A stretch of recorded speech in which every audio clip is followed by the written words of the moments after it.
السلام عليكم ورحمة الله وبركاته. الحمد لله رب العالمين حمدا كثيرا طيبا مباركا فيه. رب اشرح لي صدري ويسر لي أمري واحلل عقدة من لساني يفقهوا قولي. أعوذ بالله من الشيطان الرجيم. والذين اتخذوا من دونه أولياء ما نعبدهم إلا ليقربونا إلى الله زلفى. قال النبي صلى الله عليه وسلم: من مات وهو يشرك بالله شيئا دخل النار. ആദരണീയരായ സത്യവിശ്വാസികളെ, പ്രിയം നിറഞ്ഞ സഹോദരന്മാരെ, സഹോദരികളെ, സീറത്തുൻ നബവിയ്യ പ്രവാചകൻ മുഹമ്മദ് നബി സല്ലല്ലാഹു അലൈഹി വസല്ലമയുടെ സമ്പൂർണ്ണ ജീവിത ചരിത്രം എന്ന വിഷയത്തിൻ്റെ 7ാമത്തെ പാർട്ടിലാണ്, ദർസിലാണ് നാം എല്ലാവരും ഒത്തുകൂടിയിട്ടുള്ളത്. ജാഹിലിയ കാലഘട്ടത്തിൻ്റെ അന്ധകാരത്തെ സംബന്ധിച്ചും ആ കാലഘട്ടത്തിൽ നിലനിന്നിരുന്ന വിശ്വാസ വ്യതിയാനങ്ങളെ സംബന്ധിച്ചും മറ്റു അധാർമികതകളെ സംബന്ധിച്ചുമാണ് ഇന്നത്തെ സീറയിൽ, ദർസിൽ ഇൻഷാ അല്ലാഹ് നമുക്ക് ഏതാനും ചില കാര്യങ്ങൾ പറയാനുള്ളത്. നമുക്കറിയാം, ചരിത്രകാരന്മാർ ജാഹിലിയ കാലഘട്ടത്തെ വിലയിരുത്തിക്കൊണ്ട് പറഞ്ഞ മനോഹരമായ അല്ലെങ്കിൽ അത്ഭുതകരമായ ഒരു വാചകം 3 ഡബ്ല്യുയിലായിരുന്നു ആ സമൂഹം എന്നതാണ്. ഇന്നും ലോകത്ത് 3 ഡബ്ല്യുയിൽ തന്നെയാണ് മനുഷ്യർ മുന്നോട്ട് പോകുന്നത്. അതായത് വാർ, വൈൻ, വുമൺ.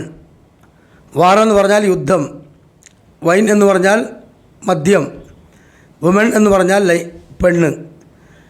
ഇത് തന്നെയായിരുന്നു ജാഹിലിയ കാലഘട്ടത്തിൽ ഉണ്ടായിരുന്നത്.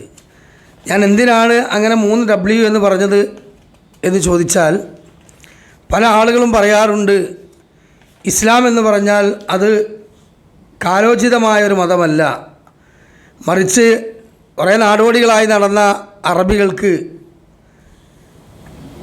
കുറച്ചൊക്കെ അള്ളാഹുവിനെ പറ്റിയും ലേശം ധാർമ്മികപരമായ കാര്യങ്ങളൊക്കെ പറഞ്ഞു കൊടുക്കാൻ വേണ്ടിയിട്ടുള്ള ഒരു റസൂൽ വന്നതാണ്, അല്ലാതെ ലോകാവസാനം വരെയുള്ള ജനങ്ങളിലേക്ക് വേണ്ടി നിയോഗിക്കാൻ മാത്രമുള്ള യോഗ്യതയൊന്നും ആ റസൂലിനോ ആ റസൂൽ കൊണ്ടുവന്ന ദീനിനോ ഇല്ല എന്നൊക്കെ പലരും പറയാറുണ്ട്. ഇന്ന് നടമാടിക്കൊണ്ടിരിക്കുന്ന ഏതൊക്കെ തിന്മകളുണ്ടോ ആ തിന്മകളുടെ എല്ലാം അപരിഷ്കൃതമായ ഒരു കാലം അല്ലെങ്കിൽ രൂപം അത് ഡാർക്ക് ഏജിൽ കാണാമെന്ന് മാത്രമല്ല, ഇന്ന് നിലനിന്നിട്ടില്ലാത്ത തിന്മകൾ പോലും ആ കാലഘട്ടത്തിൽ നിലനിന്നിരുന്നു എന്നുള്ളതാണ്. ഇത് നമുക്കെല്ലാവർക്കും അറിയാം. വിവാഹം കഴിക്കാതെ ആണും പെണ്ണും തമ്മിൽ പ്രേമിച്ച് പാടി ആടി നടക്കുകയും അങ്ങനെ സല്ലപിക്കുകയും അവർ എല്ലാ നിലക്കുമുള്ള മാനസികവും ശാരീരികവുമായ ബന്ധങ്ങൾ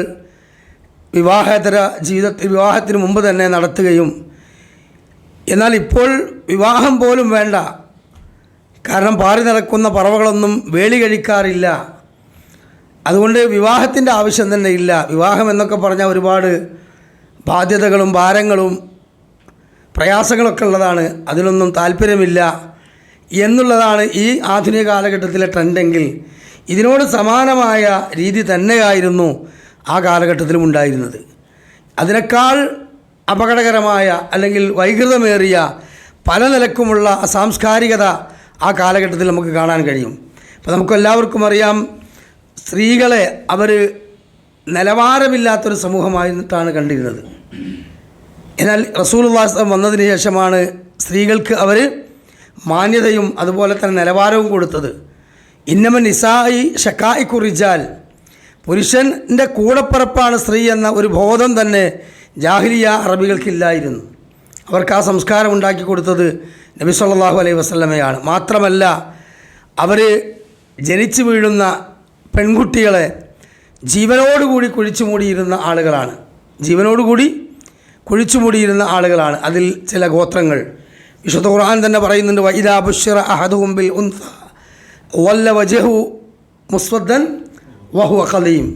ഒരു പെൺകുട്ടി ജനിച്ചു എന്ന സന്തോഷ വാർത്ത അവർ അറിയിക്കപ്പെട്ടാൽ, വഇദാ ബുശ്ശിറ അഹദുഹും ബിൽ ഉൻസ എന്നാണ്.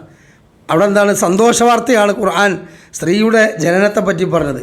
പക്ഷെ പെണ്ണ് ജനിക്കുന്നത് അപമാനമായിട്ടാണ് അന്ന് കണ്ടിരുന്നത്. എന്നാൽ ഇന്നും അങ്ങനെ തന്നെയല്ലേ? ഇന്നും പെൺകുട്ടിയുടെ ജനനം ഒരു ഭാരമായും അപമാനമായിട്ടുമാണ് പല ആളുകളും കാണുന്നത്. എല്ലാ കുടുംബങ്ങളിലും ആൺകുട്ടി ജനിക്കണമെന്നാണ് ആളുകൾക്ക് താല്പര്യം.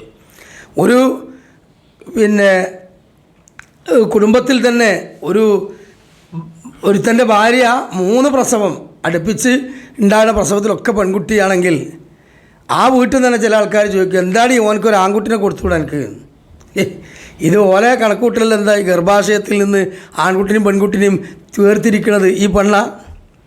കൊശവൻ്റെ കയ്യിലുള്ള മണ്ണ് പോലെ ആവശ്യമുള്ളതനുസരിച്ച് ഇങ്ങനെ ആണ് പെണ്ണ് എന്ന് പറഞ്ഞിട്ട് പെണ്ണിനെ തിരിക്കാൻ മാനിക്കാൻ പറ്റുമോ? ഇല്ല, ഇത് അല്ലാഹു സുബ്ഹാനഹു വ തആലയുടെ തീരുമാനമാണ്.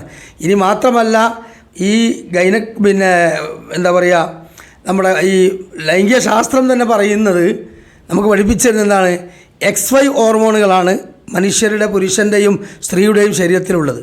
സ്ത്രീയുടെ ശരീരത്തിൽ X ഹോർമോണാണ്, അതിൽ മാറ്റം വരുന്നില്ല. എന്നാൽ പുരുഷൻ്റെ ബീജത്തിലാണ് XY ഹോർമോണുള്ളത്.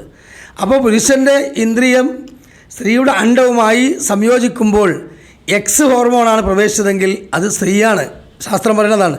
എന്നാൽ Y ആണ് പ്രവേശിക്കണമെങ്കിൽ XY ആണ്, അപ്പോൾ ആൺകുട്ടിയാവും. അപ്പോൾ അള്ളാഹു ആണ് അത് തീരുമാനിക്കുന്നത് എന്ന് ഖുർആൻ പറഞ്ഞിട്ടുണ്ട്. ഇനി ഭൗതികമായി തന്നെ ശാസ്ത്രീയ പഠനം നടത്തുകയാണെങ്കിൽ തന്നെ കുറ്റം പറയേണ്ടത് ആരെയാണ്? പെണ്ണിനല്ല, ആണിനെയാണ്. കാരണം എന്താ? അവനിലാണ് അതിൻ്റെ വേർതിരിവ് സംഭവിക്കുന്നത്. അപ്പോൾ ഇന്ന് പെൺകുട്ടി ജനിച്ചു കഴിഞ്ഞാൽ മുഖം വിവരണമാകും. ഖുർആൻ പറഞ്ഞാൽ ജാഹിലിയത്തിൽ വഇദാ ബുശ്ശിറ അഹദുഹും ബിൽ ഉൻസ വല്ല വജഹു മുസ്വദ്ദൻ വഹുവ ഖദീം. പെൺകുട്ടി ജനിച്ചു എന്ന സന്തോഷ വാർത്ത അവർക്ക് അറിയിക്കപ്പെട്ട് കഴിഞ്ഞാൽ അവരുടെ മുഖം വിവരണമാകും. പിന്നെ അതിന് ശേഷമുള്ള ആയത്തിൽ എന്താ പറയുന്നത്? അതെ, യതവാറാമിൻ ഖൗമി സൂഇ മാ ബുശ്ശിറ ബി. ആ കുഞ്ഞിനെ ജീവനോടുകൂടി കുഴിച്ചു മൂടുകയാണോ അല്ല വളർത്തുകയാണോ വേണ്ടത് എന്ന് അവരിങ്ങനെ ആലോചിക്കുമെന്നാണ്. വികാരനിർഭലമായ ഒരു ചരിത്രം നബി സല്ലല്ലാഹു അലൈഹി വസല്ലമയുടെ കാലഘട്ടത്തിൽ ഒരു സ്വഹാബിക്കുണ്ടായിട്ടുണ്ട്.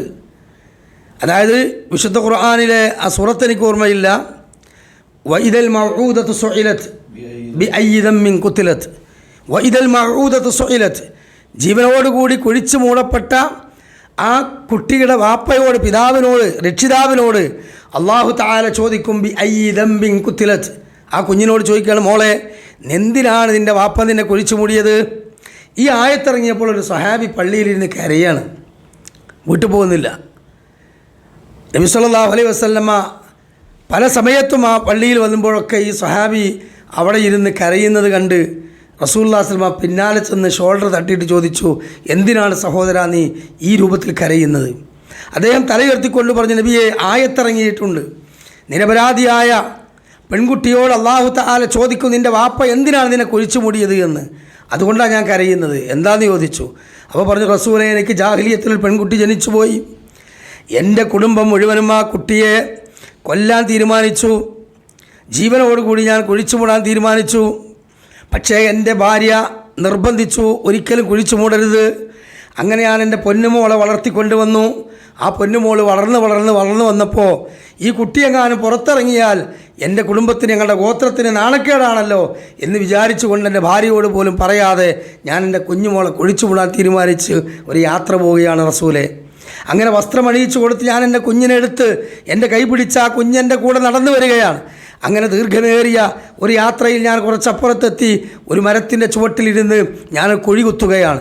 ആ കുഴി കുത്തുന്ന സമയത്ത് ആ കുഴിയിൽ നിന്ന് മൺതരികൾ എൻ്റെ താടിയിലേക്ക് തെറിച്ചപ്പോൾ എൻ്റെ പൊന്നുമോളുടെ കുഞ്ഞിളം കൈകൊണ്ട് ആ മൺതരികൾ എൻ്റെ കുഞ്ഞുമോൾ തട്ടിത്തന്നപ്പോഴും എൻ്റെ മനസ്സലിഞ്ഞില്ല നബിയെ. ആ കുഴി പാകപ്പെട്ടു വന്ന് ഞാൻ എൻ്റെ കുഞ്ഞിനെ അതിലേക്ക് തലകീഴാഴിയിട്ടു.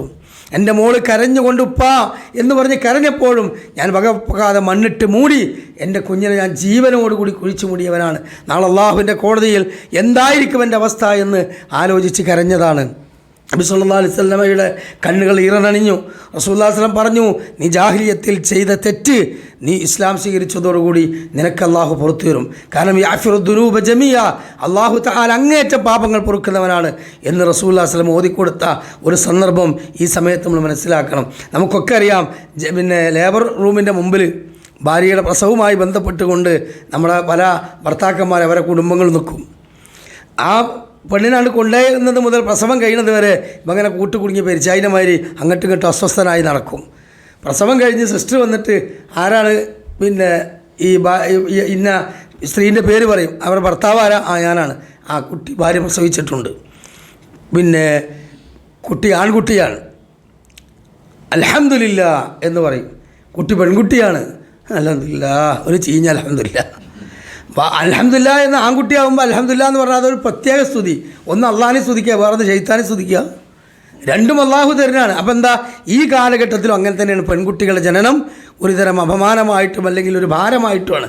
കാരണം എന്താണ്, ഒരു കുഞ്ഞിനെ വളർത്തിക്കൊണ്ടെന്ന് ഒരുത്തൻ്റെ കയ്യിൽ ഏൽപ്പിക്കണമെങ്കിൽ ചുരുങ്ങിയത് ഇന്നിപ്പോൾ 5-8 ലക്ഷം റുപ്യ ചുരുങ്ങിയ ചിലവാണ്, ഏറ്റവും ചുരുങ്ങിയ ചിലവ് അല്ലേ. കാരണം ഏതൊരു നിസ്സാര കല്യാണം 10 പവൻ, ഇന്നത്തെ കാലത്ത് 10 പവൻ എന്ന് പറഞ്ഞാൽ എത്ര റുപ്യയായി?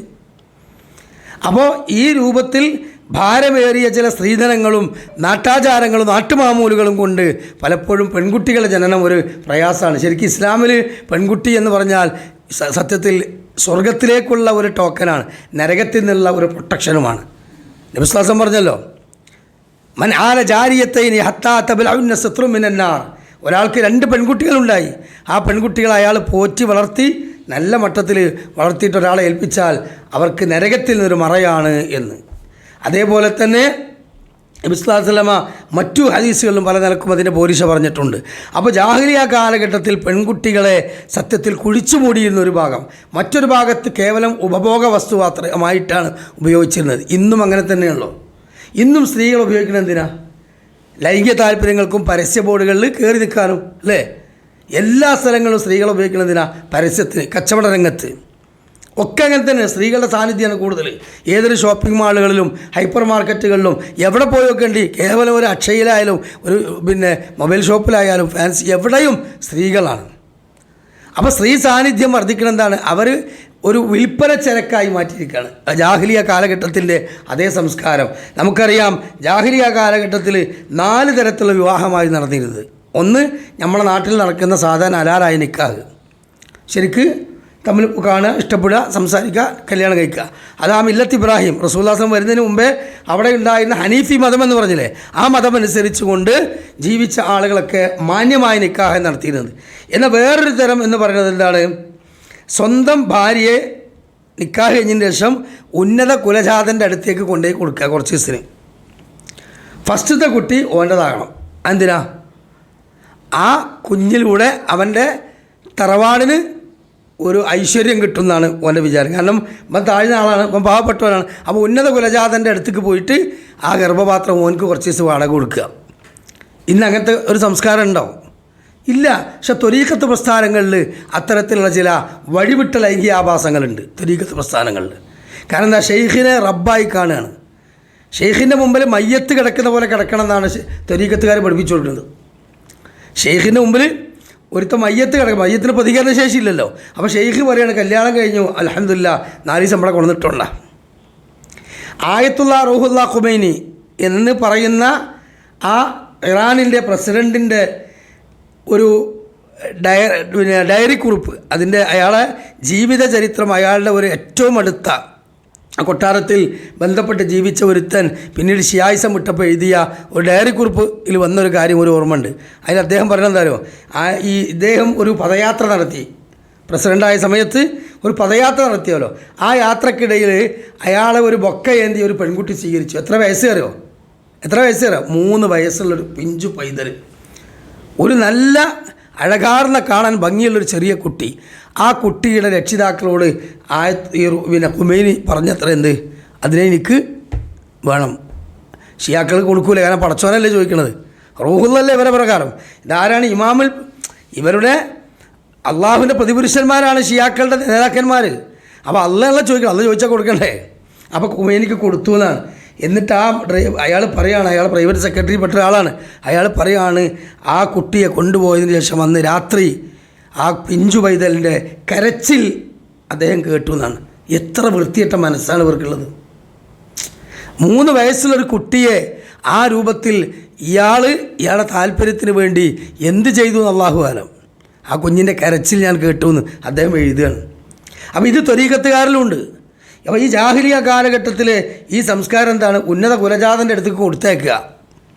ഇനി അതേപോലെ തന്നെ വേറെ ഒന്നെന്താണ്? വീടിൻ്റെ മുകളിൽ വെള്ള കൊടി നാട്ടും. അതിൻ്റെ അർത്ഥം എന്താ? അവിടെ ഒരു വേശ്യയുണ്ട്, ആവശ്യക്കാർ ഇവിടെ വന്നോളിനാ.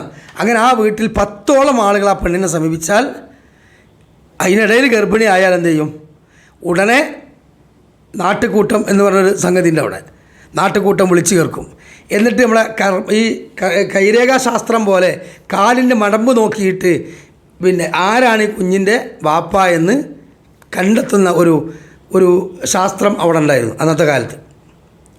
അപ്പോൾ ഈ പെണ്ണ് ഗർഭിണിയായി പ്രസവിച്ച് കഴിഞ്ഞാൽ എന്ത് ചെയ്യും? ഈ അവിടെ വന്ന 10 ആളെയും വിളിക്കും. അവർ വന്ന് ഈ കാലിൻ്റെ പാദം നോക്കിയിട്ട് ഈ കുഞ്ഞിൻ്റെ വാപ്പ ആരാന്ന് ഈ കൂട്ടത്തിൽ തീരുമാനിക്കും. എന്നിട്ട് അവനായിട്ട് എന്ത് ചെയ്യും? വിവാഹം കഴിപ്പിക്കും. അങ്ങനെയായിരുന്നു ഒരു വിവാഹ രീതി എന്ന് നമുക്ക് കാണാൻ കഴിയും. ഇങ്ങനെ വ്യത്യസ്ത രൂപത്തിലുള്ള വളരെ അപരിഷ്കൃതമായ നിക്കാഹുകളായിരുന്നു അവിടെ ഉണ്ടായിരുന്നത്. പിന്നെ മദ്യപാനം എന്ന് പറഞ്ഞാലോ അത് പറയേണ്ട ആവശ്യമില്ല. മദ്യം എന്ന് പറഞ്ഞാൽ മുന്തിരി വീഞ്ഞ്, അത് കുടിച്ച് മതോന്മത്തരായി വ്യത്യസ്ത പേരുകളിലൂടെ മദ്യം അറിയപ്പെട്ടിരുന്നു. ഇന്നും അങ്ങനെ തന്നെയല്ലേ? ഇന്നും മദ്യത്തിന് എത്ര പേരാ? മാത്രമല്ല, ഞാൻ മരിച്ചു കഴിഞ്ഞാൽ എൻ്റെ ശരീരം ഒരു മുന്തിരിവള്ളിയുടെ താഴെ വൃക്ഷത്തിന് ചുവട്ടിൽ കുഴിച്ചിടണം. കാരണം ജീർണിച്ച് ദ്രവിച്ചുകൊണ്ടിരിക്കുന്ന എൻ്റെ അസ്ഥികൂടങ്ങൾക്ക്, എൻ്റെ പിന്നെ ഇറച്ചിക്ക് ആ മുന്തിരിയുടെ വേരിൽ നിന്ന് വല്ല വീഞ്ഞും കിട്ടുകയാണെങ്കിൽ അത് ആസ്വദിക്കട്ടെ. അങ്ങനെ മരിച്ചാലും കുടിച്ച് പിന്നെ ആസ്വാദനം തീരാത്ത മനുഷ്യന്മാർ, അതായിരുന്നു അവരവസ്ഥ. അതേപോലെ തന്നെ പിന്നെ നമുക്കറിയാം പിന്നെ ഗോത്രവഴക്കുകൾ, യുദ്ധം അല്ലേ? ചെറിയ നിസാരമായ ഒട്ടകം അപ്പുറത്തെ ഒരു ഗോത്രക്കാരൻ്റെ പിന്നെ അതിരിലേക്ക് തലയിട്ട് അവിടുന്ന് എന്തെങ്കിലും ഒന്ന് കഴിച്ചു എന്ന് കേട്ടാൽ അതിൻ്റെ പേരിൽ വാശി കൂടി 40, 30, 60 കൊല്ലം പക തീർക്കാത്ത യുദ്ധങ്ങളായിരുന്നു.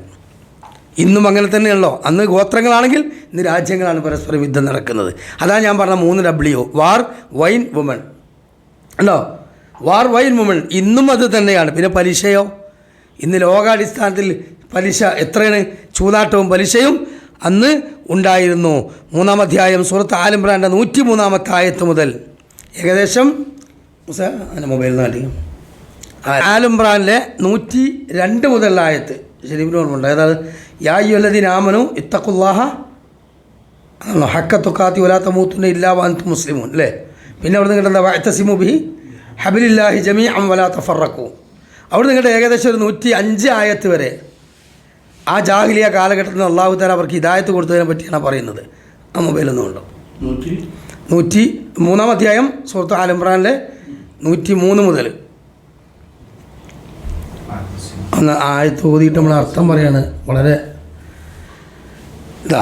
ഇത് അല്ലാഹു സുബ്ഹാനഹു വ തആല പറയാണ് ജാഹിലിയ അറബികൾക്ക് വേണ്ടിയിട്ട്, നമുക്കൊക്കെ വേണ്ടിയിട്ടാണ് ഈ പറയുന്നത്. കേട്ടോളെ. അഊദു ബില്ലാഹി മിനശ് ശൈത്വാനിർ റജീം വഅ്തസിമൂ ബിഹബ്ലില്ലാഹി ജമീഅൻ വലാ തഫറഖൂ. വഅ്തസിമൂ ബിഹബ്ലില്ലാഹി ജമീഅ. നിങ്ങൾ ഒന്നിച്ച് അള്ളാഹുവിൻ്റെ പാശത്തിൽ മുറുകെ പിടിക്കണം. വലാ തഫറഖൂ, നിങ്ങൾ ഭിന്നിച്ചു പോകരുത്. വദുക്കുറു നിഅമത്തല്ലാഹി അലൈക്കും, അള്ളാഹു തആല നിങ്ങളുടെ മേൽ ചൊരിഞ്ഞു തന്ന നിഅമത്തിനെ നിങ്ങൾ എന്ത് ചെയ്യണം? സ്മരിക്കണം. ഇത് കുൻതും അഅദാഅൻ, നിങ്ങൾ പരസ്പരം ഭിന്നിപ്പിലായിരുന്ന കാലഘട്ടത്തിൽ ഫഅല്ലഫ ബൈന ഖുലൂബിക്കും, നിങ്ങളുടെ ഹൃദയങ്ങൾ ചിതറിപ്പോയിരുന്ന സമയത്ത് അതിനെ ഫഅസ്ബഹതും ബിനിഅമതി ഇഖ്വാന, പരസ്പരം ഒരു മാലയിലെ മുത്തുമണികളെപ്പോലെ, ഒരു ബൊക്കയിലെ പുഷ്പങ്ങളെപ്പോലെ, ഒരു കൈകളിലെ വിരലുകളെപ്പോലെ നിങ്ങൾ അള്ളാഹു എന്ത് ചെയ്യിച്ചു? ഒന്നിച്ചു. അത് റബ്ബിൽ തന്നെ നിങ്ങൾക്ക് തന്ന നിഅമത്താണെന്നാണ് പറഞ്ഞത്. ഫഅസ്ബഹതും ബിനിഅമതി ഇഖ്വാന, റബ്ബിൻ്റെ മഹത്തായ കരുണ കൊണ്ട് നിങ്ങളിൽ സാഹോദര്യമുണ്ടായി അല്ലേ? ഹൗസും ഖസറജും ആരായിരുന്നു? പരസ്പരം ചിതറിയടിച്ചവരാണ് അല്ലേ? അൻസാരികൾ മുഹാജിറുകൾ എങ്ങനെ സ്നേഹിച്ചു അവർ? ആ അൻസാരികൾ മുഹാജിറുകൾ എങ്ങനെ സ്നേഹിച്ച കണ്ണിലെ കൃഷ്ണമണി പോലെ ഞങ്ങൾ കാത്തു സൂക്ഷിച്ചോളാം റസൂലേ എന്നാണ് മദീനക്കാർ മക്കക്കാർക്ക് വേണ്ടിയിട്ട് കൊടുത്ത വാക്ക്. റസൂലുള്ളാഹി ചോദിച്ചു, ഞങ്ങളിതാ എല്ലാം വിട്ടെറിഞ്ഞുകൊണ്ട് മദീനയിലേക്ക് വരികയാണ്. അപ്പോൾ അൻസാരികളോട് ചോദിച്ചു, എന്താ നിങ്ങളുടെ അഭിപ്രായം? അവർ ഇസ്ലാം സ്വീകരിച്ചവർ പറഞ്ഞെന്താണ്? കണ്ണിലെ കൃഷ്ണമണി പോലെ ഞങ്ങൾ കാത്തു സൂക്ഷിച്ചോളാം.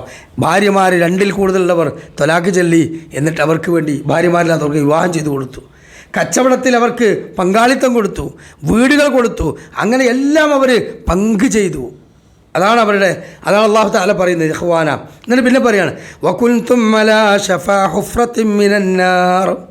അതോടൊപ്പം തന്നെ നരകത്തിൻ്റെ വക്കിൽ നിന്ന് അള്ളാഹു എന്ത് ചെയ്യുകയാണ്? നിങ്ങളെ രക്ഷപ്പെടുത്തി. കാരണം വിശ്വാസരംഗത്ത് 360-ൽ പരം വിഗ്രഹങ്ങൾ, ചൂതാട്ടങ്ങൾ, പലിശകൾ, വ്യഭിചാരങ്ങൾ, അതേപോലെ തന്നെ അശ്ലീല ആഭാസ തോന്നിയാസങ്ങൾ, വൈകൃതമേറിയ പലതരത്തിലുള്ള ശിർക്കൻ വിശ്വാസങ്ങളും, ഇതിനെല്ലാം അള്ളാഹു നിങ്ങൾ നരകത്തിൽ രക്ഷപ്പെടുത്തു. വഅൻഖദകും മിൻഹാ കദാലിക യുബയ്യിനുല്ലാഹു ലക്കും ആയാതി ലഅല്ലക്കും തഹ്തദൂൻ. അള്ളാഹു സുബ്ഹാനഹു വ തആല പറയുകയാണെന്ത്? അങ്ങനെ നിങ്ങൾക്ക് അള്ളാഹു തആല സന്മാർഗം നൽകി. അങ്ങനെ അവൻ്റെ ആ ആയാത്തുകൾ അള്ളാഹു തആല നിങ്ങളിലേക്ക് നൽകി. നിങ്ങൾക്ക് അള്ളാഹു നേർമാർഗം നൽകുന്നതിന് വേണ്ടിയാണ് അങ്ങനെ നൽകിയിട്ടുള്ളത്. പിന്നെ പറയുന്നത് എന്താണ്? വൽതകും മിൻകും ഉമ്മത്തൻ യദ്ഊന ഇലൽ ഖൈർ വൽതകും മിൻകും ഉമ്മത്തുൻ. അതുകൊണ്ട് നിങ്ങളിൽ നിന്ന് ഒരു ഉമ്മത്തുണ്ടാകട്ടെ. യദ്ഊന ഇലൽ ഖൈരി, നന്മയിലേക്ക് ക്ഷണിക്കുന്ന, വയഅ്മുറൂന ബിൽ മഅറൂഫി, അതേപോലെ തന്നെ സദാചാരം കൽപ്പിക്കുകയും, വയൻഹൗന അനിൽ മുൻകരി, ദുരാചാരത്തെ തൊട്ട് വിലക്കുകയും ചെയ്യുന്ന ഒരു ഖൗമ് നിങ്ങളിൽ ഉണ്ടാകട്ടെ. വഉലായിക ഹുമുൽ മുഫ്ലിഹൂൻ, അവരാകുന്നു വിജയം പ്രാപിച്ച ആളുകൾ. എന്നിട്ട് പിന്നീട് പറയുന്നത് അല്ലാഹു തആല വലാ തകൂനു കല്ലദീന തഫറഖൂ വഖ്തലഫൂ മിൻ ബഅദി മാ ജാഅഹുമുൽ ബയ്യിനാത്ത് വഉലായിക ലഹും അദാബുൻ അളീം. വലാ തകൂനു, നിങ്ങൾ ആയിത്തീരരുത്, കല്ലദീന, ഒരു കൂട്ടരെ പോലെ. അതാരാ? മുൻ സമൂഹമായ യഹൂദി നസാറാക്കളെ പോലെ. തഫറഖൂ വഖ്തലഫൂ മിൻ ബഅദി മാ ജാഅതുൽ ബയ്യിനാത്ത്, വ്യക്തമായ വെളിച്ചം അവർക്ക് അല്ലാഹു തആല പ്രവാചകന്മാരോട് നൽകിയിട്ടും അവരെന്ത് ചെയ്തു? ഭിന്നിച്ചുപോയി. അവരെ പോലെ നിങ്ങളാകരുത്. വഉലായിക ലഹും അദാബുൻ അളീം, അക്കൂട്ടർക്ക് വേദനാജനകമായ ശിക്ഷ അല്ലാഹു തആല ഒരുക്കിയിട്ടുണ്ട്. ഉണ്ടോ? അപ്പോൾ ഇത് റബ്ബ് സുബ്ഹാനഹു വ തആല 105-ാമത്തെ ആയത്ത് വരെ ഓർമ്മപ്പെടുത്തിയാണ്. ഇത് ജാഹിലിയ കാലഘട്ടത്തിൽ അല്ലാഹു തആല അവർക്ക് വെളിച്ചം നൽകി അവരെ ഒരു മാലയിലെ മുത്തുമണികളെ പോലെ ഒന്നിപ്പിച്ചതിനെ സംബന്ധിച്ചാണ് പറഞ്ഞിട്ടുള്ളത്. ഇത് നമ്മളെന്ത് ചെയ്യണം? സ്വീകരിക്കേണ്ടതാണ്. പക്ഷേ ഇന്ന് മതമേഖലയിൽ അനവധി വിഭാഗങ്ങളും വിഭാഗീയതകളും തമ്മിൽ തല്ലലുമൊക്കെയായി അവസാനത്തെ വഹീദി പ്രസ്ഥാനത്തിൽപ്പെട്ട മുവഹിദീങ്ങൾ തമ്മിൽ എന്തായി? പരസ്പരം കൊമ്പ് കോർത്ത അവസ്ഥയുണ്ടായി, അല്ലേ? അങ്ങനെ ഇവിടെയുള്ള ഷിർക്കിൻ്റെ അഹ്ലുകാർക്ക് സന്തോഷിക്കാനുള്ള അവസരം വരെ ഇവിടെ ഉണ്ടാക്കി. അതിൻ്റെ പിന്നിൽ ആരാണ്? എക്കാലത്തും പ്രവർത്തിച്ചതാരാ? വിഘടിതർ മാത്രമാണ്. ഒരിക്കലും ഈ പറഞ്ഞ വൽതകും മിൻകും ഉമ്മത്തൻ എന്ന് പറഞ്ഞ കൗമുണ്ടല്ലോ, ആ കൗമ് എക്കാലത്തും സന്മാർഗത്തിലാണ്. പക്ഷെ ആ സന്മാർഗത്തിൽ നിന്ന് സമൂഹത്തെ ഭിന്നിപ്പിക്കുന്നവരാണ് ഫിത്നക്കാർ. അവരാരാണ്? അവർ വിഘടിതർ എന്ന് പറയുന്ന ആൾക്കാരാണ്, വിഘടിച്ചു പോകുന്നവരാണ്. ഈ ഐക്യത്തിൽ വിഘടിച്ചവരാരാ? നമുക്കറിയാം 1921 കേരള മുസ്ലിം ഐക്യസംഘം എന്ന ഒരു ചരിത്രം ഞാൻ പറയാം, നമുക്ക് വേണ്ടിയിട്ടാണ്, നമ്മളെല്ലാ സലഫികളൊന്നും കേൾക്കാൻ വേണ്ടിയിട്ടാണ്. 1921 കേരള മുസ്ലിം ഐക്യസംഘം ഇവിടെ രൂപീകരിച്ചു. കേരള മുസ്ലിം ഐക്യസംഘം രൂപീകരിച്ചു. ഈ ഐക്യസംഘത്തിലൂടെ ചിതറിയിരുന്ന, വിഭാഗീയതയിൽ കഴിഞ്ഞിരുന്ന അന്നത്തെ മുസ്ലിം സമുദായം ഫൈൻ തനാസഅതും ഫീ ഷൈഇൻ ഫറുദ്ദൂഹു ഇലല്ലാഹി വറസൂൽ, അഭിപ്രായ വ്യത്യാസങ്ങൾ നിങ്ങൾ ഖുർആനിലേക്ക് സുന്നത്തിലേക്ക് മടക്കണം. അതാണ് പരലോകത്തെ കൊതിക്കുന്ന, റബ്ബിൽ വിശ്വസിക്കുന്ന, റസൂലിനെ പിൻപറ്റുന്നവരുടെ ബാധ്യത എന്ന് അന്ന് മുജാഹിദ് പ്രസ്ഥാനമില്ല, പക്ഷെ അന്നത്തെ നവോത്ഥാന നായകന്മാരായ ആളുകൾ അവർക്ക് പറഞ്ഞു കൊടുത്തു. അപ്പോൾ എന്തുണ്ടായി? അത് മനുഷ്യർ സ്വീകരിച്ചു, അന്നത്തെ നിഷ്കളങ്കരായ പണ്ഡിതന്മാർ സ്വീകരിച്ചു. വലിയൊരു ബാക്കിയാത്തിൻ്റെ പ്രിൻസിപ്പാളായിരുന്നു കേരള ജമിയത്തുൽ ഉലമയുടെ മീറ്റിങ്ങിൽ പോലും പങ്കെടുത്തിരുന്നത് അന്നത്തെ കാലത്ത്. അന്ന് ഷാഫി മദ്ഹബ് അനുസരിച്ച് വക്രതയില്ലാത്ത നല്ല പണ്ഡിതന്മാരുണ്ട്. അപ്പോൾ അവർ ഇങ്ങനൊരു നല്ലൊരു കൂട്ടായ്മ വളരെ നല്ലതാണ്. മാത്രമല്ല ഈ പ്രശ്നങ്ങളൊക്കെ ഓരോ സ്ഥലങ്ങളിൽ പരിഹരിച്ചു. അപ്പോൾ ആദ്യം കൊടുങ്ങല്ലൂർ എറിയാടാണ് ഇത് രൂപീകരിക്കുന്നത്. പിന്നീട് അത് രൂപീകരിച്ച് നല്ല രൂപത്തിലായപ്പോൾ പല ആളുകളും പറഞ്ഞു ഇങ്ങനെയാണെങ്കിൽ ഞങ്ങളുടെ നാട്ടിലും വേണം ഒരു ഐക്യസംഘത്തിൻ്റെ യൂണിറ്റ്. അങ്ങനെ പല സ്ഥലത്തും ഐക്യസംഘം എന്തുണ്ടായി? സ്വതന്ത്രമായി പ്രവർത്തിച്ചു. അപ്പോൾ പണ്ഡിതന്മാർ തീരുമാനിച്ചു ഇതെല്ലാം കൂടെ ഒന്നിച്ച് ഒരു പണ്ഡിത സഭയാക്കണം. അങ്ങനെയാണ് 1924 ഇന്ത്യൻ ഭരണഘടന ആക്ട് പ്രകാരം അഹ്ലുസുന്നത്തി കേരള ജംഇയ്യത്തുൽ ഉലമ അഹ്ലുസുന്ന വൽ ജമാഅ സംഘം എന്ന പേരിൽ ഐക്യസംഘം പിന്നീട് എന്ത് ചെയ്ത് ഒരു പണ്ഡിത സഭയായി രൂപപ്പെട്ടത്. അന്നിവിടെ സമസ്തയില്ല, APEK ഇല്ല, മുജാഹിദ് പ്രസ്ഥാനമില്ല, മർക്കസ് ദഅവ ഇല്ല, വിസ്ഡമില്ല, ജമാഅത്തെ ഇസ്ലാമി ഇല്ല, തബ്ലീഗ് ഇല്ല, ആരുമില്ല. അന്ന് ഒറ്റക്കെട്ടായി ഒരു പണ്ഡിത സഭയുടെ കീഴിൽ മുന്നോട്ട് പോയിരുന്ന ഈ ഉമ്മത്താണ്. പക്ഷേ 1926 പോഴേക്കും ബ്രിട്ടീഷുകാരൻ്റെ പാദസേവകനായിരുന്ന വരക്കൽ മുല്ലക്കോയ തങ്ങൾ, അയാൾ സാക്ഷാൽ ബ്രിട്ടീഷുകാരൻ്റെ പാദസേവകനാണ്. അന്നത്തെ സ്വാതന്ത്ര്യ സമരത്തിന് എതിരായി നിന്നിരുന്ന ഏക വ്യക്തിയും അദ്ദേഹത്തെ പോലുള്ള ആളുകളായിരുന്നു. ബ്രിട്ടീഷുകാർക്ക് മലയാളം പഠിപ്പിച്ചു കൊടുത്തിന് ആരാ? വരക്കൽ മുല്ലക്കോയ തങ്ങളാ. ബ്രിട്ടീഷുകാർ ഇങ്ങോട്ട് മലയാളം ഇംഗ്ലീഷും പഠിപ്പിച്ചു കൊടുക്കുക. അദ്ദേഹത്തിൻ്റെ വീട്ടിലേക്ക് പ്രത്യേകമായ ഒരു റോഡ് തന്നെ ബ്രിട്ടീഷുകാരുണ്ടാക്കി കൊടുത്തിരുന്നതാണ്. വലിയ സ്ഥാനിയായിരുന്നു. അപ്പം എന്താണ്, അദ്ദേഹം ഈ ജൂതന്മാർ ക്രിസ്ത്യാനികൾ എന്ന് പറഞ്ഞാൽ ഇസ്ലാമിനെ പൊളിക്കാൻ വരുന്നവരാണല്ലോ, അവരിൽ നിന്ന് അച്ചാരം വാങ്ങിയിട്ട് ബ്രിട്ടീഷുകാരൻ്റെ കാല് നക്കിയ പാദസേവ ചെയ്ത വരക്കൽ മുല്ലക്കോയത്തങ്ങൾ എന്ത് ചെയ്തു? ഈ ജംഇയ്യത്തുൽ ഉലമ എന്ന അഹ്ലുസുന്ന സംഘത്തെ ഭിന്നിപ്പിച്ചു. 1926 അദ്ദേഹം പറഞ്ഞു നമുക്ക് വേറെ ഒന്നുണ്ടാക്കണം. അങ്ങനെയാണ് ഫറൂഖിൽ വെച്ചവർ കോഴിക്കോട് ടാഗോർ ഹാളിൽ വെച്ചിട്ട് 1926 എന്ത് ചെയ്തത്? ഒരു ജംഇയ്യത്തുൽ ഉലമ ഉണ്ടാക്കാൻ വേണ്ടി ശ്രമിച്ചു. അപ്പോൾ ഇന്ത്യൻ ഭരണ ആക്ട് പ്രകാരം ഒരേ പേരിൽ 2 പ്രസ്ഥാനം പറ്റുമോ? ഇല്ല. അപ്പോൾ അതിൻ്റെ തലയിൽ അങ്ങോട്ടും ഇങ്ങോട്ടും എന്തെങ്കിലും പേര് വ്യത്യാസപ്പെടുത്തണം. അപ്പം അവരെന്ത് ചെയ്തു? അതിന് തലക്കെട്ടിൽ സമസ്ത എന്ന് കൊടുത്തു. സമസ്ത കേരള ജംഇയ്യത്തുൽ ഉലമ എന്ന് പറഞ്ഞു. അഹ്ലുസുന്ന വൽ ജമാഅ എന്ന് പോലുമില്ല. ഒന്ന് ഭരണഘടന പരിശോധിക്കാൻ ആർക്കും കിട്ടും, ഒന്ന് നോക്കിയാൽ മതി അല്ലേ? വിവരാവകാശ കമ്മീഷനിൽ ഒരു സ്റ്റാമ്പ് ഒട്ടിച്ച് അപേക്ഷ കൊടുത്താൽ എടുത്തരും. അല്ലെങ്കിൽ അതിൻ്റെ ഇത് അന്വേഷിച്ചാൽ കിട്ടുന്ന കാര്യമാണ്. ഞാൻ കളവ് പറയല്ല. അത് കേരള ജംഇയ്യത്തുൽ ഉലമ അഹ്ലുസുന്ന വൽ ജമാഅ എന്ന കേരള ജംഇയ്യത്തുൽ ഉലമ എന്ന മുജാഹിദ് പ്രസ്ഥാനത്തിൻ്റെ പണ്ഡിത സഭ അഹ്ലുസുന്ന വൽ ജമാഅ എന്നാണ് കൊടുത്തത്.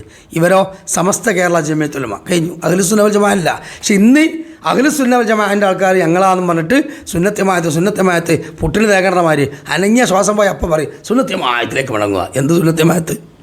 ഒരു ഉണ്ടാക്കിയ കാലത്ത് സുന്നത്തമായത്ത് എന്ന് പറഞ്ഞിട്ടില്ല. അപ്പോൾ ഈ സുന്നത്തമായത്തിനെ വിഘടിച്ച് പുറത്തുപോയി. അപ്പോൾ ആദ്യം ഈ തറവാട്ടിൽ നിന്ന് ഇറങ്ങിപ്പോയതാരാ? നമ്മളൊന്ന് മനസ്സിലാക്കുക, ചരിത്രം മനസ്സിലാക്കുക. ആരാ? സമസ്ത. രണ്ടാമത് പിന്നീട് സ്വാതന്ത്ര്യാനന്ത ഇന്ത്യ 1947 ശേഷം സ്വാതന്ത്ര്യം കിട്ടിയതിന് ശേഷം അന്ന് ജമാഅത്തെ ഇസ്ലാമിയുടെ, അതായത് അബുൽ അലാ മൗദൂദിയുടെ ഈ പറഞ്ഞ കാളമൂത്ര സിദ്ധാന്തം കീഴ്പ്പെട്ടിറക്കിയ അന്നത്തെ ജമാഅത്തുകാർ, ഇപ്പോൾ ജമാഅത്തുകാർക്ക് പരിണാമം സംഭവിച്ചു. പരിഷത്തുകാരൻ്റെ പരിണാമം പോലെയാണ് ജമാഅത്തുകാരൻ്റെ ഇപ്പോഴത്തെ സിദ്ധാന്തം. ഇപ്പോൾ സ്വന്തം മൗദൂദിയെ പോലും തള്ളിപ്പറഞ്ഞു. വേറെ വിഷയം. അന്ന് അവർ ഇയ്യാക നസ്തഈൻ എന്ന ആയത്തോതി ഇതാഅത്തും ഇബാദത്തും അത് കൂട്ടിക്കുഴച്ചു. എന്നാൽ എന്തു പറഞ്ഞു?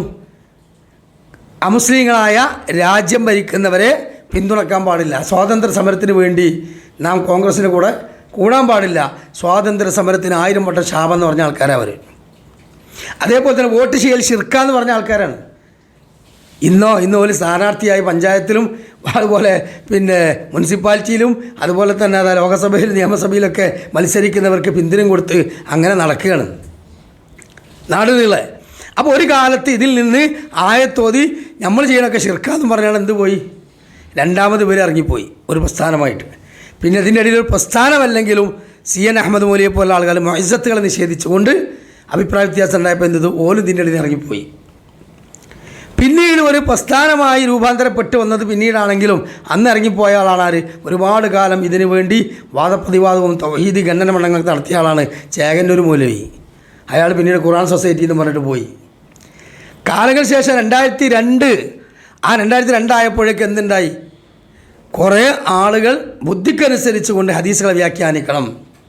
അത് സ്വഹീൽ ബുഖാരിയിൽ ഹദീസായാലും ശരി, ചിലതും നമ്മൾ തുറന്നു പറയാൻ പാടില്ല, മാറ്റി വെക്കണം എന്ന് പറഞ്ഞ അഭിപ്രായ വ്യത്യാസം ഉണ്ടായി. റസൂലുള്ളാഹി സ്വല്ലല്ലാഹു അലൈഹി വസല്ലമക്ക് സിഹ്ർ ബാധിച്ചു എന്ന് പറഞ്ഞ ഹദീസും അതുപോലെ തന്നെ കണ്ണേറുമായി ബന്ധപ്പെട്ട ഹദീസുകളും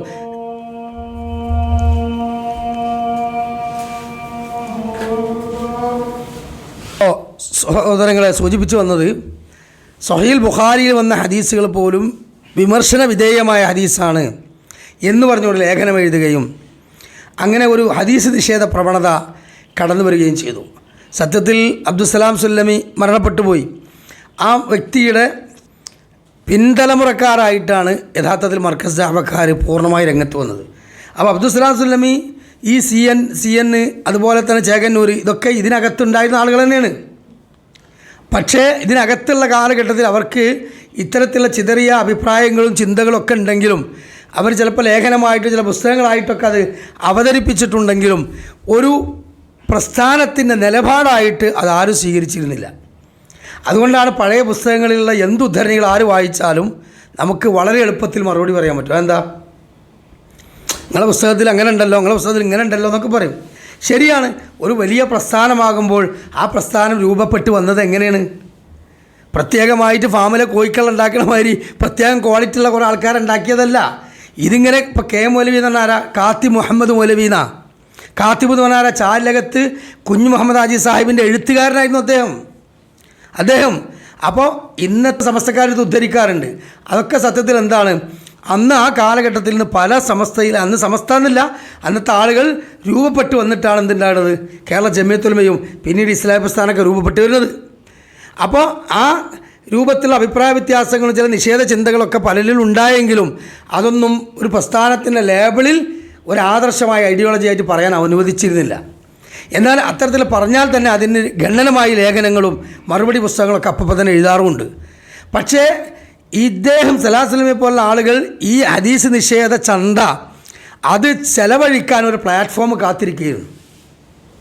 കാരണം സ്വഹീൽ ബുഖാരിയിലെ 60 ഹദീസ് ഞാൻ നിഷേധിച്ചിട്ടുണ്ട് എന്ന് ജീവിച്ചിരിക്കുന്ന കാലത്ത് പച്ചക്ക് അദ്ദേഹം വിളിച്ചു പറഞ്ഞത് ഇന്നും വീഡിയോകൾ യൂട്യൂബിൽ നമുക്ക് പരിശോധിച്ചാൽ കിട്ടും. മടവൂരികളെ സംബന്ധിച്ചിടത്തോളം അവരുടെ അടിസ്ഥാനപരമായ അടയാളം തന്നെ ഹദീസുകളെ പുച്ഛിക്കലാണ് എന്നതിന്, നിഷേധിക്കലാണെന്നതിന് നമ്മളിനി ഒരു ആരോപണം കെട്ടിപ്പറഞ്ഞിട്ട് സമ്മതിക്കേണ്ടതില്ല.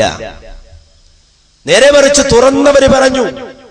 സലാം സുല്ലമി തന്നെ തുറന്ന് പ്രഖ്യാപിച്ചു. എന്താ പ്രഖ്യാപിച്ചത്? പലവരും കേട്ടത് ഒന്നുകൂടി നിങ്ങളൊന്ന് കേട്ടോളൂ. സുജൂദിൽ നിന്ന് എഴുന്നേൽക്കുമ്പോൾ ഇപ്പോൾ ചിലരും മുഷ്ടി ചുരുട്ടിയാണ് എഴുന്നേൽക്കുന്നത്. സുഹൃത്തുക്കളെ സെഫുകളില്ല അകറ്റാണ് ഇങ്ങനെ ചെയ്യുന്നത്. സുല്ലമിയുടെ അഭിപ്രായം നോക്കി ഇതന്നെയാ വന്നത്.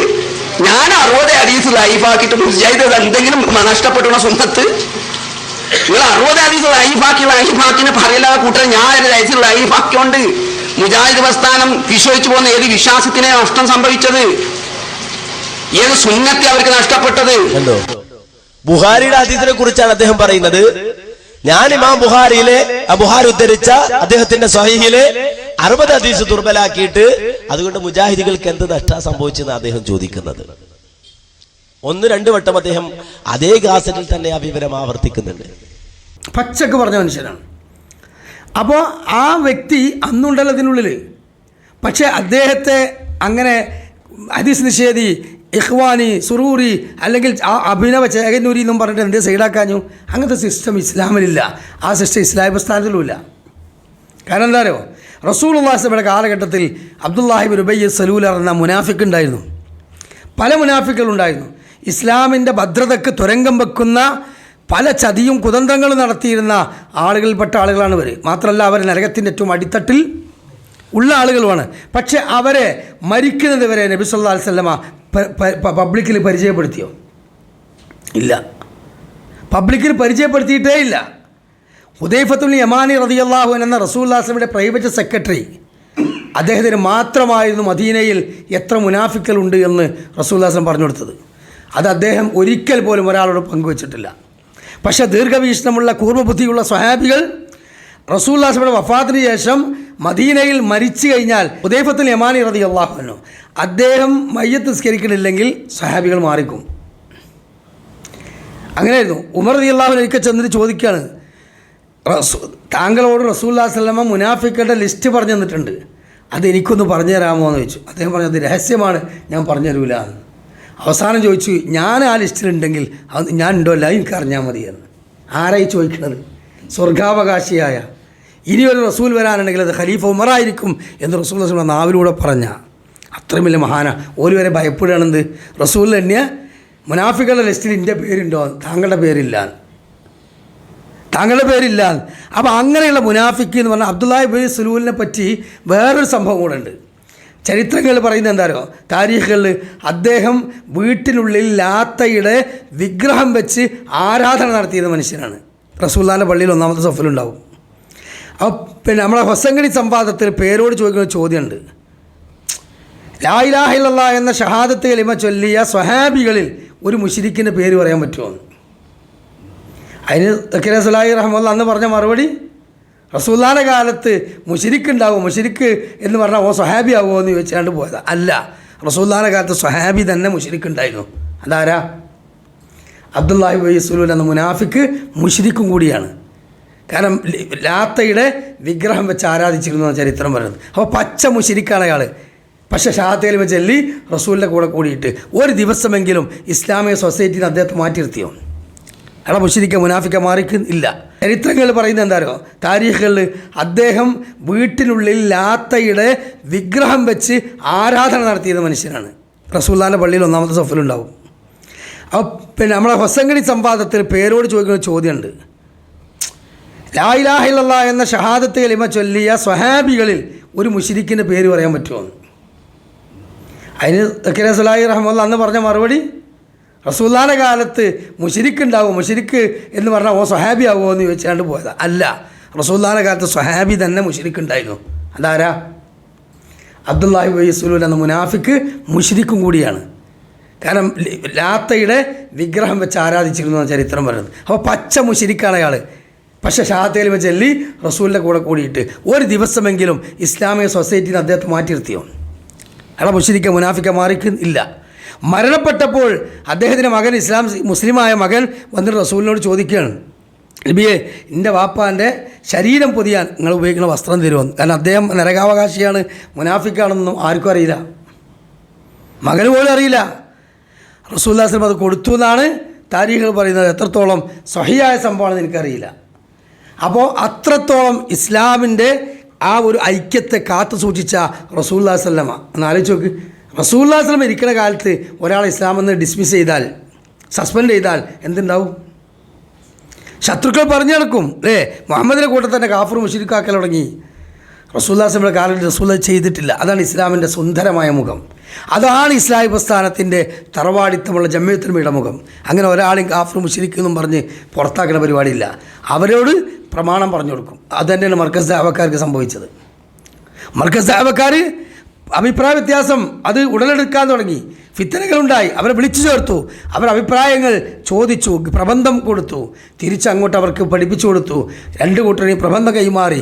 അങ്ങനെ അവസാനം കൃത്യമായൊരു തീരുമാനം അതിലെടുത്തു. ആ തീരുമാനത്തെ ലംഘിച്ചുകൊണ്ട് അവർ പുറത്തിറങ്ങി. അതാണ് സത്യത്തിൽ എന്തുണ്ടായത്, പുറത്താക്കാൻ കാരണം. അങ്ങനെയാണ് ഇപ്പോൾ ഇന്ന് അവർ പ്രസ്ഥാനമായി മുന്നോട്ട് പോകുന്നത്. ഇന്നെന്താണ് അവരുടെ അവസ്ഥ എന്ന് നമുക്കൊക്കെ നോക്കിയാൽ കാണാൻ പറ്റും അല്ലേ?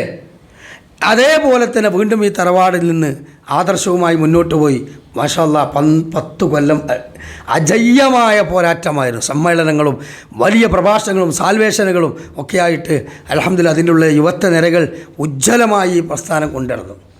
അതിനിടയിൽ വീണ്ടും ഇതിനകത്തേക്ക് 2010 ശേഷം ചില ആളുകൾ ജിന്ന് പിശാച് ശൈത്താനിൽ കുറച്ച് അതിരുവിട്ട ഗവേഷണം നടത്തിയിട്ട് ഇവിടെ കേരളത്തിലെ മുസ്ലിമീങ്ങൾക്കൊന്നും മുജാഹിദീങ്ങൾക്കൊന്നും ശരിക്കും സലഫിയത്തില്ല, ഈജിപ്തിൽ നിന്ന് കിട്ടിയ ചക്കക്കൂട്ടാനാണ് അവരെടുത്തുള്ളത്.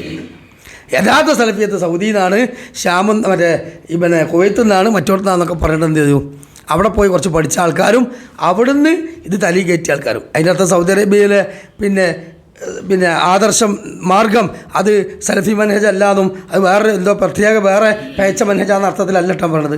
പക്ഷെ ഒരുപാട് മദ്ഹബിൻ്റെ സപ്പോർട്ടും അതുപോലെ തന്നെയുള്ള പല വിഷയങ്ങളിലും ഗവേഷണങ്ങൾ നടത്തിയ പല ഗ്രന്ഥങ്ങളും അഭിപ്രായങ്ങളൊക്കെ ഉണ്ട് അവിടെ. പക്ഷെ അതൊന്നും കേരളത്തിലേക്ക് ആരും വലിച്ചു കൊണ്ടുവന്നിരുന്നില്ല, അത് കൊണ്ടുവന്നു. മാഷാ അല്ലാഹ്, ഞാൻ അഭിമാനിക്കുന്ന ഒരാളാണ്. പഠിക്കുന്ന കുട്ടിയാണ്. നമ്മുടെ ലോക്കൽ മൗലവിമാരല്ലോന്, അതിലെനിക്ക് സന്തോഷമുണ്ട്. ഉലമാക്കളിൽ നിന്ന് കൃത്യമായി പഠിച്ച് ബോധ്യമുള്ള കാര്യങ്ങൾ മാത്രം ചർച്ച ചെയ്യുകയും ആയത്തും ഹദീസും ഈ വിഷയകമായി വന്ന ഉലമാക്കളുടെ ഉദ്ധരണിയും അതിൽ നമുക്ക് യോജിക്കാവുന്നതും നമുക്ക് യോജിക്കാൻ പറ്റാത്തതും കൃത്യമായി പറയുന്ന, ഒരുപക്ഷെ കേരളത്തിൻ്റെ ഒരു 40 കൊല്ലത്തിൻ്റെ ചരിത്രത്തിൽ സിറാജ് വിഷയം അവതരിപ്പിക്കുന്ന പോലെ, ഇതെൻ്റെ അനുജനായിട്ട് പറയല്ല, സിറാജ് വിഷയം അവതരിപ്പിക്കുന്ന പോലെ അവതരിപ്പിച്ച ഒരാലിമും കേരള നേതൃത്വത്തിൽ മുജാഹിദീൻ ഉണ്ടായിട്ടില്ല. മനഃപൂർവ്വം ഒരാളെ ഉപദ്രവിക്കാൻ വേണ്ടി പണ്ട് കാലങ്ങളിലും ഇന്നും അങ്ങനെയുണ്ട് എന്നാണ് പറയപ്പെടുന്നത്. ഒരാളെ ഉപദ്രവിക്കാൻ വേണ്ടി ആളുകൾ മനസ്സിൽ നിശ്ചയിച്ച ചില പദങ്ങളൊക്കെ നോക്കി പ്രയോഗിച്ചാൽ അതിൽ ചിലത് ഫലിക്കുന്നു. അതൊരു ഉപദ്രവമാണ്. വുളു എടുത്ത വെള്ളം തലയിൽ കൂടി ഒഴിക്കുമ്പോൾ അതിൽ ഒരുപക്ഷെ വായ കൊപ്പിളിച്ച വെള്ളം ഉണ്ടാകുമല്ലോ. അപ്പം അത് നമ്മളുടെ തലയിൽ കൂടി എങ്ങനെയാണ് അത് ഒഴിക്കുക എന്നതാണ് ചോദിച്ചിട്ടുള്ളത്. ഇവിടെ രണ്ട് കാര്യങ്ങളാണ് എനിക്ക് ആ വിഷയത്തിൽ പറയാനുള്ളത്. അതിൻ്റെ ഒരു പോയിന്റായിട്ട് രണ്ട് കാര്യങ്ങളാണ് പറയാനുള്ളത്. ഒന്നാമത്തത്, വലിയ ഒരു ഉപദ്രവത്തെ തടയാൻ ഇതേപോലുള്ള ചെറിയ പ്രയാസങ്ങൾ നമുക്ക് തോന്നിയാലും അതല്ലേ ഖൈറ്. കാരണം കണ്ണേറ് കൊണ്ടുണ്ടാകുന്ന രോഗം, പ്രയാസം എന്ന് പറഞ്ഞാൽ വളരെ വലുതാണ്. എന്നാൽ വായ കൊപ്പിളിച്ചത് വായയുടെ ഉമിനീര് മാത്രമല്ലല്ലോ. വായ കൊപ്പിളിച്ച ഉളു എടുത്ത വെള്ളത്തിൽ വായ കൊപ്പിളിച്ചാൽ തന്നെ അതിൻ്റെ ഒരു എഫക്റ്റ് വളരെ കുറവായിരിക്കും. അത് തലയിലൂടെ ഒരു വട്ടം ഒഴിച്ചാൽ ഉണ്ടാകുന്ന പ്രയാസമാണോ നമുക്ക് വലുത്, അതല്ല നമ്മളിപ്പോൾ അനുഭവിക്കുന്ന പ്രയാസമാണോ? ശ്രദ്ധിക്കുക. പ്രയാസങ്ങൾ ഉണ്ടാവുമെന്ന് നമുക്ക് തോന്നുമ്പോൾ ഏറ്റവും വലിയ പ്രയാസത്തെ നീങ്ങാൻ വേണ്ടി മറ്റൊരു ചെറിയ പ്രയാസത്തെ സഹിക്കുകയാണ് നാം വേണ്ടത് എന്നാണ് എനിക്കതിനെക്കുറിച്ച് ഒന്നാമത് പറയാനുള്ളത്. രണ്ടാമത്തത് നമ്മൾ മനസ്സിലാക്കേണ്ടത്, ഉമിനീരിൽ രോഗശമനമുണ്ട്. അതുകൊണ്ടാണ് തുർബത്തു അർദിന ബിരീഖത്തി ബഅദിന എന്ന് ഹദീസിൽ വന്നത്. നമ്മളിൽ ചിലരുടെ ഉമിനീരിൽ എന്തുണ്ട്? ശമനമുണ്ട്. അത് അള്ളാഹു നിശ്ചയിച്ചതാണ്. അതുകൊണ്ട് ഉമിനീര് എന്ന് പറയുന്നത് മോശമായ ഒരു കാര്യമൊന്നുമല്ല. അതുകൊണ്ട് ഉമിനീരിൽ രോഗശമനമുണ്ട്. അത് നമുക്ക് രോഗശമനം നൽകാനുള്ള സാധ്യതയുണ്ട്. അതുകൊണ്ട് അതിനൊരു പ്രയാസകരമായി കരുതേണ്ടതില്ല. മറ്റൊരു ചോദ്യം, ഹൽ സ്വഹീഹുൻ അന്ന ഇസ്ഖാത്തൽ മർഅതി ലിൽ ജനീൻ ഹുവ മിനൽ ജിന്നി വശയാത്തീൻ? ചില സ്ത്രീകൾക്ക് അവരുടെ വയറ്റിൽ വെച്ച് കുട്ടി മരണപ്പെട്ടിട്ട് അങ്ങനെ ആ ഗർഭം അലസിപ്പോകുന്നു. ഇതിൽ ജിന്നിന് ശൈത്താനുകൾക്ക് വല്ല പങ്കുമുണ്ടോ എന്നാണ്. എന്താണ് അദ്ദേഹത്തിന്റെ മറുപടി? നഅം, അതേ, പങ്കുണ്ട്. ഖദ് തുഅസ്സിറു ശയാത്തീൻ, പിശാചുക്കൾ അതിൽ സ്വാധീനിക്കുന്നുണ്ട്. തദ്രിബു ബത്നൽ മർഅ വതുസബ്ബിബു സുഖൂതൽ ജനീൻ, സ്ത്രീയുടെ വയറിന് പിശാച് അടിക്കുകയും അങ്ങനെ ആ കുഞ്ഞ് അബോർഷൻ സംഭവിക്കാൻ അത് കാരണമായി തീരുകയും ചെയ്യുന്നു. പ്രത്യേകിച്ചും ഇദാ ഖാഫത്തിൽ മർഅതു മിനശ് ശയാത്തീൻ ഫഇന്നഹും യദുറൂനഹ, വല്ലാതെ പിശാചിനെ പേടിക്കുന്ന സ്ത്രീകളാണെങ്കിൽ പിശാച് അവരെ കളിപ്പിക്കുകയും അവരെ ഉപദ്രവിക്കുകയും ചെയ്യും. ഫഇന്നഹും യദ്രിബൂനഹ വയുസ്ഖിതൂന ഹംലഹ ഔ യഖ്തുലൂനഹു, അങ്ങനെ അവർ സ്ത്രീകളെ അടിക്കുകയും അല്ലെങ്കിൽ അവരുടെ വയറ്റിന് അടിക്കുകയും അങ്ങനെ ആ ക്യാരിയിങ്, ആ ഗർഭം അലസാൻ അത് കാരണമായി തീരുകയും ആ കുഞ്ഞിനെ കൊല്ലുകയും ചെയ്യുന്നു. ഔ യഖ്തുലൂനഹു, ആ കുഞ്ഞിനെ കൊല്ലാൻ വരെ ശൈത്താൻ കാരണമായി തീരുന്നു. പിശാച്, ജിന്നുകൾ ദേഷ്യം മൂലം ഉപദ്രവിക്കുക മനുഷ്യരെ ശരീരത്തിൽ പ്രവേശിച്ചുകൊണ്ട്. ഇത് പലപ്പോഴും സംഭവിക്കുന്നത് ചിലപ്പോൾ അറിയാതെ ജിന്നുകളെ മനുഷ്യന് കൊന്നെന്ന് വരും, അല്ലെങ്കിൽ മുറിവേൽപ്പിച്ചു എന്ന് വരും. ഉദാഹരണമായിട്ട് നമ്മളുടെ കൂടെ ജീവിക്കുന്ന ഒരു വിഭാഗമാണിവർ. നമ്മൾ ചിലപ്പോൾ മേശൊന്നങ്ങ് അടുപ്പിച്ചിടുമ്പോൾ ജിന്നടക്ക് കുടുങ്ങിയിട്ടുണ്ടാവും. അല്ലെങ്കിൽ ചിലപ്പോൾ അടുപ്പെന്ന് ചൂടോടെ എടുത്തങ്ങോട്ട് ഒഴിച്ചപ്പോൾ ജിന്നിന്റെ ദേഹത്തായിരിക്കും വീണ്ടുണ്ടാകുക. അല്ലെ തേങ്ങ വലിച്ചിട്ടപ്പോൾ ജിന്നിന്റെ പുറത്തായിരിക്കും വീണ്ടുണ്ടാകുക. നമ്മൾ കാണുന്നില്ലല്ലോ. പക്ഷെ ജിന്നുകൾ വിചാരിക്കുന്നത് മനഃപൂർവ്വം ചെയ്തതാണെന്ന് വിചാരിച്ചിട്ട് അവരെന്ത് ചെയ്യും? അറ്റാക്ക് ചെയ്യും. മരണം പലപ്പോഴും ഉണ്ടാവാം. ഭൗതികമായ കാരണങ്ങൾ കൊണ്ട് ജിന്ന് ചിലപ്പോൾ മരിച്ചു വരും. ഇപ്പോൾ ഒരു കെട്ടിടത്തിന് തീപിടുത്തുണ്ടായ മനുഷ്യന്മാർ മരിക്കുന്ന കൂട്ടത്തിൽ അവിടെ ജിന്നുകളും മരിച്ചു വരും. മറ്റു പലയിടത്തും ഇപ്പോൾ കടലിലൂടെ യാത്ര ചെയ്യുന്ന ഒരു യാത്രാവാഹനം, ആ യാത്രാവാഹനത്തിൽ ഏതെങ്കിലും ഒഴിഞ്ഞ റൂമുകളിൽ നേരത്തെ ഞാൻ പറഞ്ഞ പോലെ വല്ല ജിന്നുകളും താമസമാക്കിയിട്ടുണ്ടെങ്കിൽ ആ കപ്പൽ മുങ്ങിയാൽ മുങ്ങി മരിച്ചു വരും. മറ്റു പല അവരുടേതായ അള്ളാഹു നിശ്ചയിച്ച കാരണങ്ങൾ കൊണ്ട് മരണം ഉണ്ടായെന്ന് വരും. നമ്മൾ തന്നെ ചിലപ്പോൾ വെറുതെ ഒരു കല്ലെടുത്തെറിയുകയോ ഒരു വടി എടുത്തെറിയുകയോ ചെയ്താൽ അതുകൊണ്ടൊരു ജിന്ന് മരിച്ചെന്ന് വരും, പരിക്ക് പറ്റിയെന്ന് വരും. നമുക്കതറിയാൻ പറ്റൂല. ജിന്നിൻ്റെതായ ലോകത്തിൽ ഇത്തരം അനുഭവങ്ങളുണ്ട് എന്ന് സൂചിപ്പിക്കുന്ന ഒരുപാട് കാര്യങ്ങൾ നമുക്ക് കാണാൻ സാധിക്കും. ഇത്രയും നമ്മൾ പറഞ്ഞത് ജിന്നിന്റെ പ്രകൃതത്തെക്കുറിച്ച്. അവന് വേണ്ടി മരിക്കാൻ പോലും ഞാൻ തയ്യാറുമാണ്. അങ്ങനെയാണ് ഞങ്ങളുടെ ഒക്കെ ഒരു അവസ്ഥ. ഓക്കെ, ഇതിനെങ്ങനെയും വ്യാഖ്യാനിക്കട്ടോ റാഫിക്ക്, കുഴപ്പമില്ല. അന്ന് മൗലവിന്റെ, ഞാൻ ഇന്ന് പ്രാസംഗികന്റെ, ഇന്ന് സെലഫിന്റെ, ഇന്ന് മദനിന്റെ, ഇന്ന് സലായിന്റെ പ്രസംഗം കേട്ടിട്ട് ഞാനിതാ ജിന്നിനോട് തേടുന്നത് ശിർക്കല്ല എന്ന് മനസ്സിലാക്കിയതുകൊണ്ട് ഒരു മുജാഹിദിനെ കൊണ്ടുക. അതേസമയത്ത് ശബ്ദം കേൾക്കുന്ന പരിധിയിലുള്ള ഒരു ജിന്നോ മലക്കോ കേട്ടിട്ട് അതിന്റെ കൈവിൽപ്പെട്ട എന്തെങ്കിലും കാര്യമാണ് ചോദിക്കണമെങ്കിൽ അത് ശിർക്കല്ല. ഞാനിതാ അന്ന് മൗലവിന്റെ, ഞാൻ ഇന്ന് പ്രാസംഗികന്റെ, ഇന്ന് സെലഫിന്റെ, ഇന്ന് മദനിന്റെ, ഇന്ന് സലായിന്റെ പ്രസംഗം കേട്ടിട്ട് ഞാനിതാ ജിന്നിനോട് തേടുന്നത് ശിർക്കല്ല എന്ന് മനസ്സിലാക്കിയതുകൊണ്ട് ഒരു മുജാഹിദിനെ കൊണ്ടുക. മനുഷ്യരെ സംബന്ധിച്ച് അദൃശ്യവും അഭൗതികവുമായ ജിന്നിനോട് മനുഷ്യൻ നടത്തുന്ന സഹായാർത്ഥനകളിൽ ശിർക്കായതും വസിയത്ത് ശിർക്കായവയും ഉണ്ട്. അതിനാൽ എല്ലാം ഹറാമാകുന്നു. ഞാനിതാ അന്ന് മൗലവിന്റെ, ഞാൻ ഇന്ന് പ്രാസംഗികന്റെ, ഇന്ന് സെലഫിന്റെ, ഇന്ന് മദനിന്റെ, ഇന്ന് സലായിന്റെ പ്രസംഗം കേട്ടിട്ട് ഞാനിതാ ജിന്നിനോട് തേടുന്നത് ശിർക്കല്ല എന്ന് മനസ്സിലാക്കിയതുകൊണ്ട് ഒരു മുജാഹിദിനെ കൊണ്ടുക. ചോദിക്കുന്നത് ഏത് മലക്കല്ലേ ഏൽപ്പിച്ച് നമ്മൾ ആ ചോദിക്കുന്നോണ്ട് അത് വെറുതെ. അപ്പൊ ഞാൻ ചോദിച്ചാൽ ഇപ്പൊ റക്കീബ് അത്തീദിനോട് ചോദിച്ചാവോ അല്ല അനുവദനീയമാവോ? ഏൽപ്പിച്ചിട്ടില്ല എന്ന് നമ്മൾ അറിയില്ല ഏൽപ്പിച്ചിട്ടുണ്ട്. അപ്പൊ മരുഭൂമിയിലെത്തിയ റക്കീനോട് ഞാൻ സഹായം ചോദിച്ചു എന്ന് കൂട്ടിക്കാം. റക്കീബ് അത്തീദിനോട് ചെറുക്ക് വരുന്നില്ല. അതാണ് എനിക്ക് അറിയേണ്ടത്. അത് അവരോട് അതായത് റക്കീബ് അത്തീദിനോട് ചോദിച്ചാൽ ചെറുക്ക് വരുന്നില്ല ധൈര്യത്തിൽ പറഞ്ഞൂടെ? പറയാം, പക്ഷെ എന്തില്ല, ചോദ്യത്തിൽ ഒരു തെളിവില്ല. റക്കീബ് അത്തീദിനോട് ചോദിച്ചാൽ ചെറുക്ക് വരുന്നില്ല ധൈര്യത്തിൽ പറഞ്ഞൂടെ? പറയാം, പക്ഷെ എന്തില്ല, ചോദ്യത്തിൽ ഒരു തെളിവില്ല. ഞാനിതാ അന്ന് മൗലവിന്റെ, ഞാൻ ഇന്ന് പ്രാസംഗികന്റെ, ഇന്ന് സെലഫിന്റെ, ഇന്ന് മദനിന്റെ, ഇന്ന് സലായിന്റെ പ്രസംഗം കേട്ടിട്ട് ഞാനിതാ ജിന്നിനോട് തേടുന്നത് ശിർക്കല്ല എന്ന് മനസ്സിലാക്കിയതുകൊണ്ട് ഒരു മുജാഹിദിനെ കൊണ്ടുക. ജിന്നുകളോട് സഹായം ചോദിക്കുന്നത് ശിർക്കാകുന്നതുണ്ട്. അള്ളാഹുവിനോട് മാത്രം ചോദിക്കേണ്ട കാര്യം ചോദിച്ചാൽ, പ്രാർത്ഥിച്ചാൽ, സഹായം തേടിയാൽ അത് ശിർക്കാണ്. ഞാനിതാ അന്ന് മൗലവിന്റെ, ഞാൻ ഇന്ന് പ്രാസംഗികന്റെ, ഇന്ന് സെലഫിന്റെ, ഇന്ന് മദനിന്റെ, ഇന്ന് സലായിന്റെ പ്രസംഗം കേട്ടിട്ട് ഞാനിതാ ജിന്നിനോട് തേടുന്നത് ശിർക്കല്ല എന്ന് മനസ്സിലാക്കിയതുകൊണ്ട് ഒരു മുജാഹിദിനെ കൊണ്ടുക. ശിർക്കാകാത്ത ഒരു കാര്യം ശിർക്കാണെന്ന് നമ്മൾക്ക് പറഞ്ഞുകൂടാത്തതാണ്. കണ്ണിൽ കാണുന്നില്ല എന്നത് കൊണ്ട് മാത്രം അത് ശിർക്കാവുകയില്ല. അവരുടെ ശബ്ദം കേൾക്കുന്ന പരിധിയിലുണ്ടെന്ന് മനസ്സിലാക്കിയാൽ മനസ്സിൽ പ്രാർത്ഥനാഭാവം വരുന്നില്ല, അഭൗതികത വരുന്നില്ല. ഞാനിതാ അന്ന് മൗലവിന്റെ, ഞാൻ ഇന്ന് പ്രാസംഗികന്റെ, ഇന്ന് സെലഫിന്റെ, ഇന്ന് മദനിന്റെ, ഇന്ന് സലായിന്റെ പ്രസംഗം കേട്ടിട്ട് ഞാനിതാ ജിന്നിനോട് തേടുന്നത് ശിർക്കല്ല എന്ന് മനസ്സിലാക്കിയതുകൊണ്ട് ഒരു മുജാഹിദിനെ കൊണ്ടുക. ഇനി അതൊരു ജിന്നാവട്ടെ എന്ന നിലക്ക് തന്നെ ഈ വണ്ടി, ഈ ആഴ്ന്ന വണ്ടി ഒന്ന് അള്ളാഹുവിന്റെ അടിമകളെ നിങ്ങൾ ഒന്ന് പൊന്തിച്ച് വെച്ചുകൊണ്ട് എന്നെ സഹായിക്കുമോ? ഇതൊന്ന് പൊന്തിച്ച്, ഭൗതികമായ സഹായം, ഈ വണ്ടി വന്ന് എന്റെ കൂടെ ഒന്ന് പൊന്തിച്ചു തരാൻ, ഇത് ശിർക്കാണോ? നിങ്ങൾ വിശദീകരിക്കൂ. അത് ജിന്നാവട്ടെ, അതല്ലാത്ത മറ്റേതെങ്കിലും ഒരു അള്ളാഹുവിന്റെ ഒരു അടിമയാവട്ടെ, അഭൗതികമായ രീതിയിൽ ഇവിടെ വന്നുകൊണ്ട് ഈ വാഹനം പൊക്കിക്കൊണ്ട് എന്റെ കൂടെ ഒന്ന് എന്നെ സഹായിച്ചു തരണം എന്ന് ഞാൻ വിളിച്ചു പറഞ്ഞാൽ എന്റെ സംസാരം കേൾക്കുന്ന, പരിധിയിലുള്ള എന്റെ സംസാരം കേൾക്കുന്ന മുസ്ലിമായ മുവഹിദായ അല്ലാഹുവിന്റെ അടിമകളെ എന്ന് പറഞ്ഞാൽ അത് ശിർക്കാണോ? അതാണ് എന്റെ ഉദാഹരണം. ഇമാം ഷൗക്കാനി പറയുന്നു, ഈ ഹദീസിൽ നമുക്ക് കണ്ണുകൊണ്ട് കാണാൻ പറ്റുന്നില്ലെങ്കിലും നമ്മുടെ പരിസരത്തുള്ള മലക്കുകളോടോ ജിന്നുകളോടോ സഹായം ചോദിക്കാൻ തെളിവുണ്ട്. ബഹുമാനപ്പെട്ട ഫൈസൽ മുസ്ലിയാർ, അന്ന് താങ്കൾ ആ ലേഖനം തന്നെ ഒന്ന് വായിച്ചു. ഇതാണ് ഇസ്ലാഹി മാസിക 2007 ഏപ്രിൽ, അതിന്റെ 42ാമത്തെ പേജ്. രാത്രിയുടെ ഇരുളിൽ തപ്പിത്തളഞ്ഞ് നീങ്ങുന്ന ഒരാൾ തന്റെ തൊട്ടടുത്ത് നിന്ന് ശബ്ദം കേൾക്കുന്നു. ആളെ കാണുന്നില്ല. തന്റെ മുമ്പിലുള്ള ഈ ശബ്ദത്തിന്റെ ഉടമ ജിന്നായിരിക്കാം എന്ന വിശ്വാസത്തിൽ എന്നെ ഒന്ന് സഹായിക്കാമോ, ഒരു വെളിച്ചം തരാമോ എന്ന് ആവശ്യപ്പെട്ടാൽ അത് അഭൗതികമോ കാര്യകാല ബന്ധത്തിന് അപ്പുറമുള്ളതോ അല്ലെങ്കിൽ സൃഷ്ടികളെ കഴിവിൽ പെടാത്തത് തേടുകയല്ല. ആ സഹായാർത്ഥന ശിർക്കുമല്ല.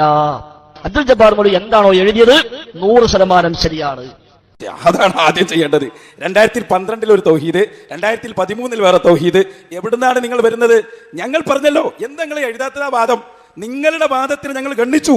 എന്തേ ഞങ്ങളെ വാദത്തിന് നിങ്ങൾ ഗണ്ണിക്കാത്തത്? നിങ്ങൾ ഒരു വൺവേണത്, ഇത് ഞങ്ങൾക്കൊരു വാദം നിങ്ങൾക്കൊരു വാദം, രണ്ടും അംഗീകരിക്കുമ്പോഴല്ലേ ഇത് വാദപ്രതിവാദക? നിങ്ങൾ പറഞ്ഞു യാ ഇബാദല്ലയിൽ മഹാന്മാർ പെടൂല, ഞങ്ങൾ എഴുതിപ്പെടും. ഇതേപോലെ യാ ഇബാദല്ലയിൽ ശിർക്കില്ലെന്ന് പറഞ്ഞതോടെ നിങ്ങളെ തൗഹീദ് പൊളിഞ്ഞു എന്ന് ഞങ്ങൾ പറയുന്നു. എഴുതാൻ തന്റെ ഇടമുള്ള സക്കരിയാക്കളുണ്ടോ? ഉണ്ടെങ്കിൽ എഴുത്. ആൺകുട്ടികളാണെങ്കിൽ എഴുത്. ഇല്ലെങ്കിൽ നാളെ മുജാഹിദ് കേരളം നിങ്ങളെ കൈകാര്യം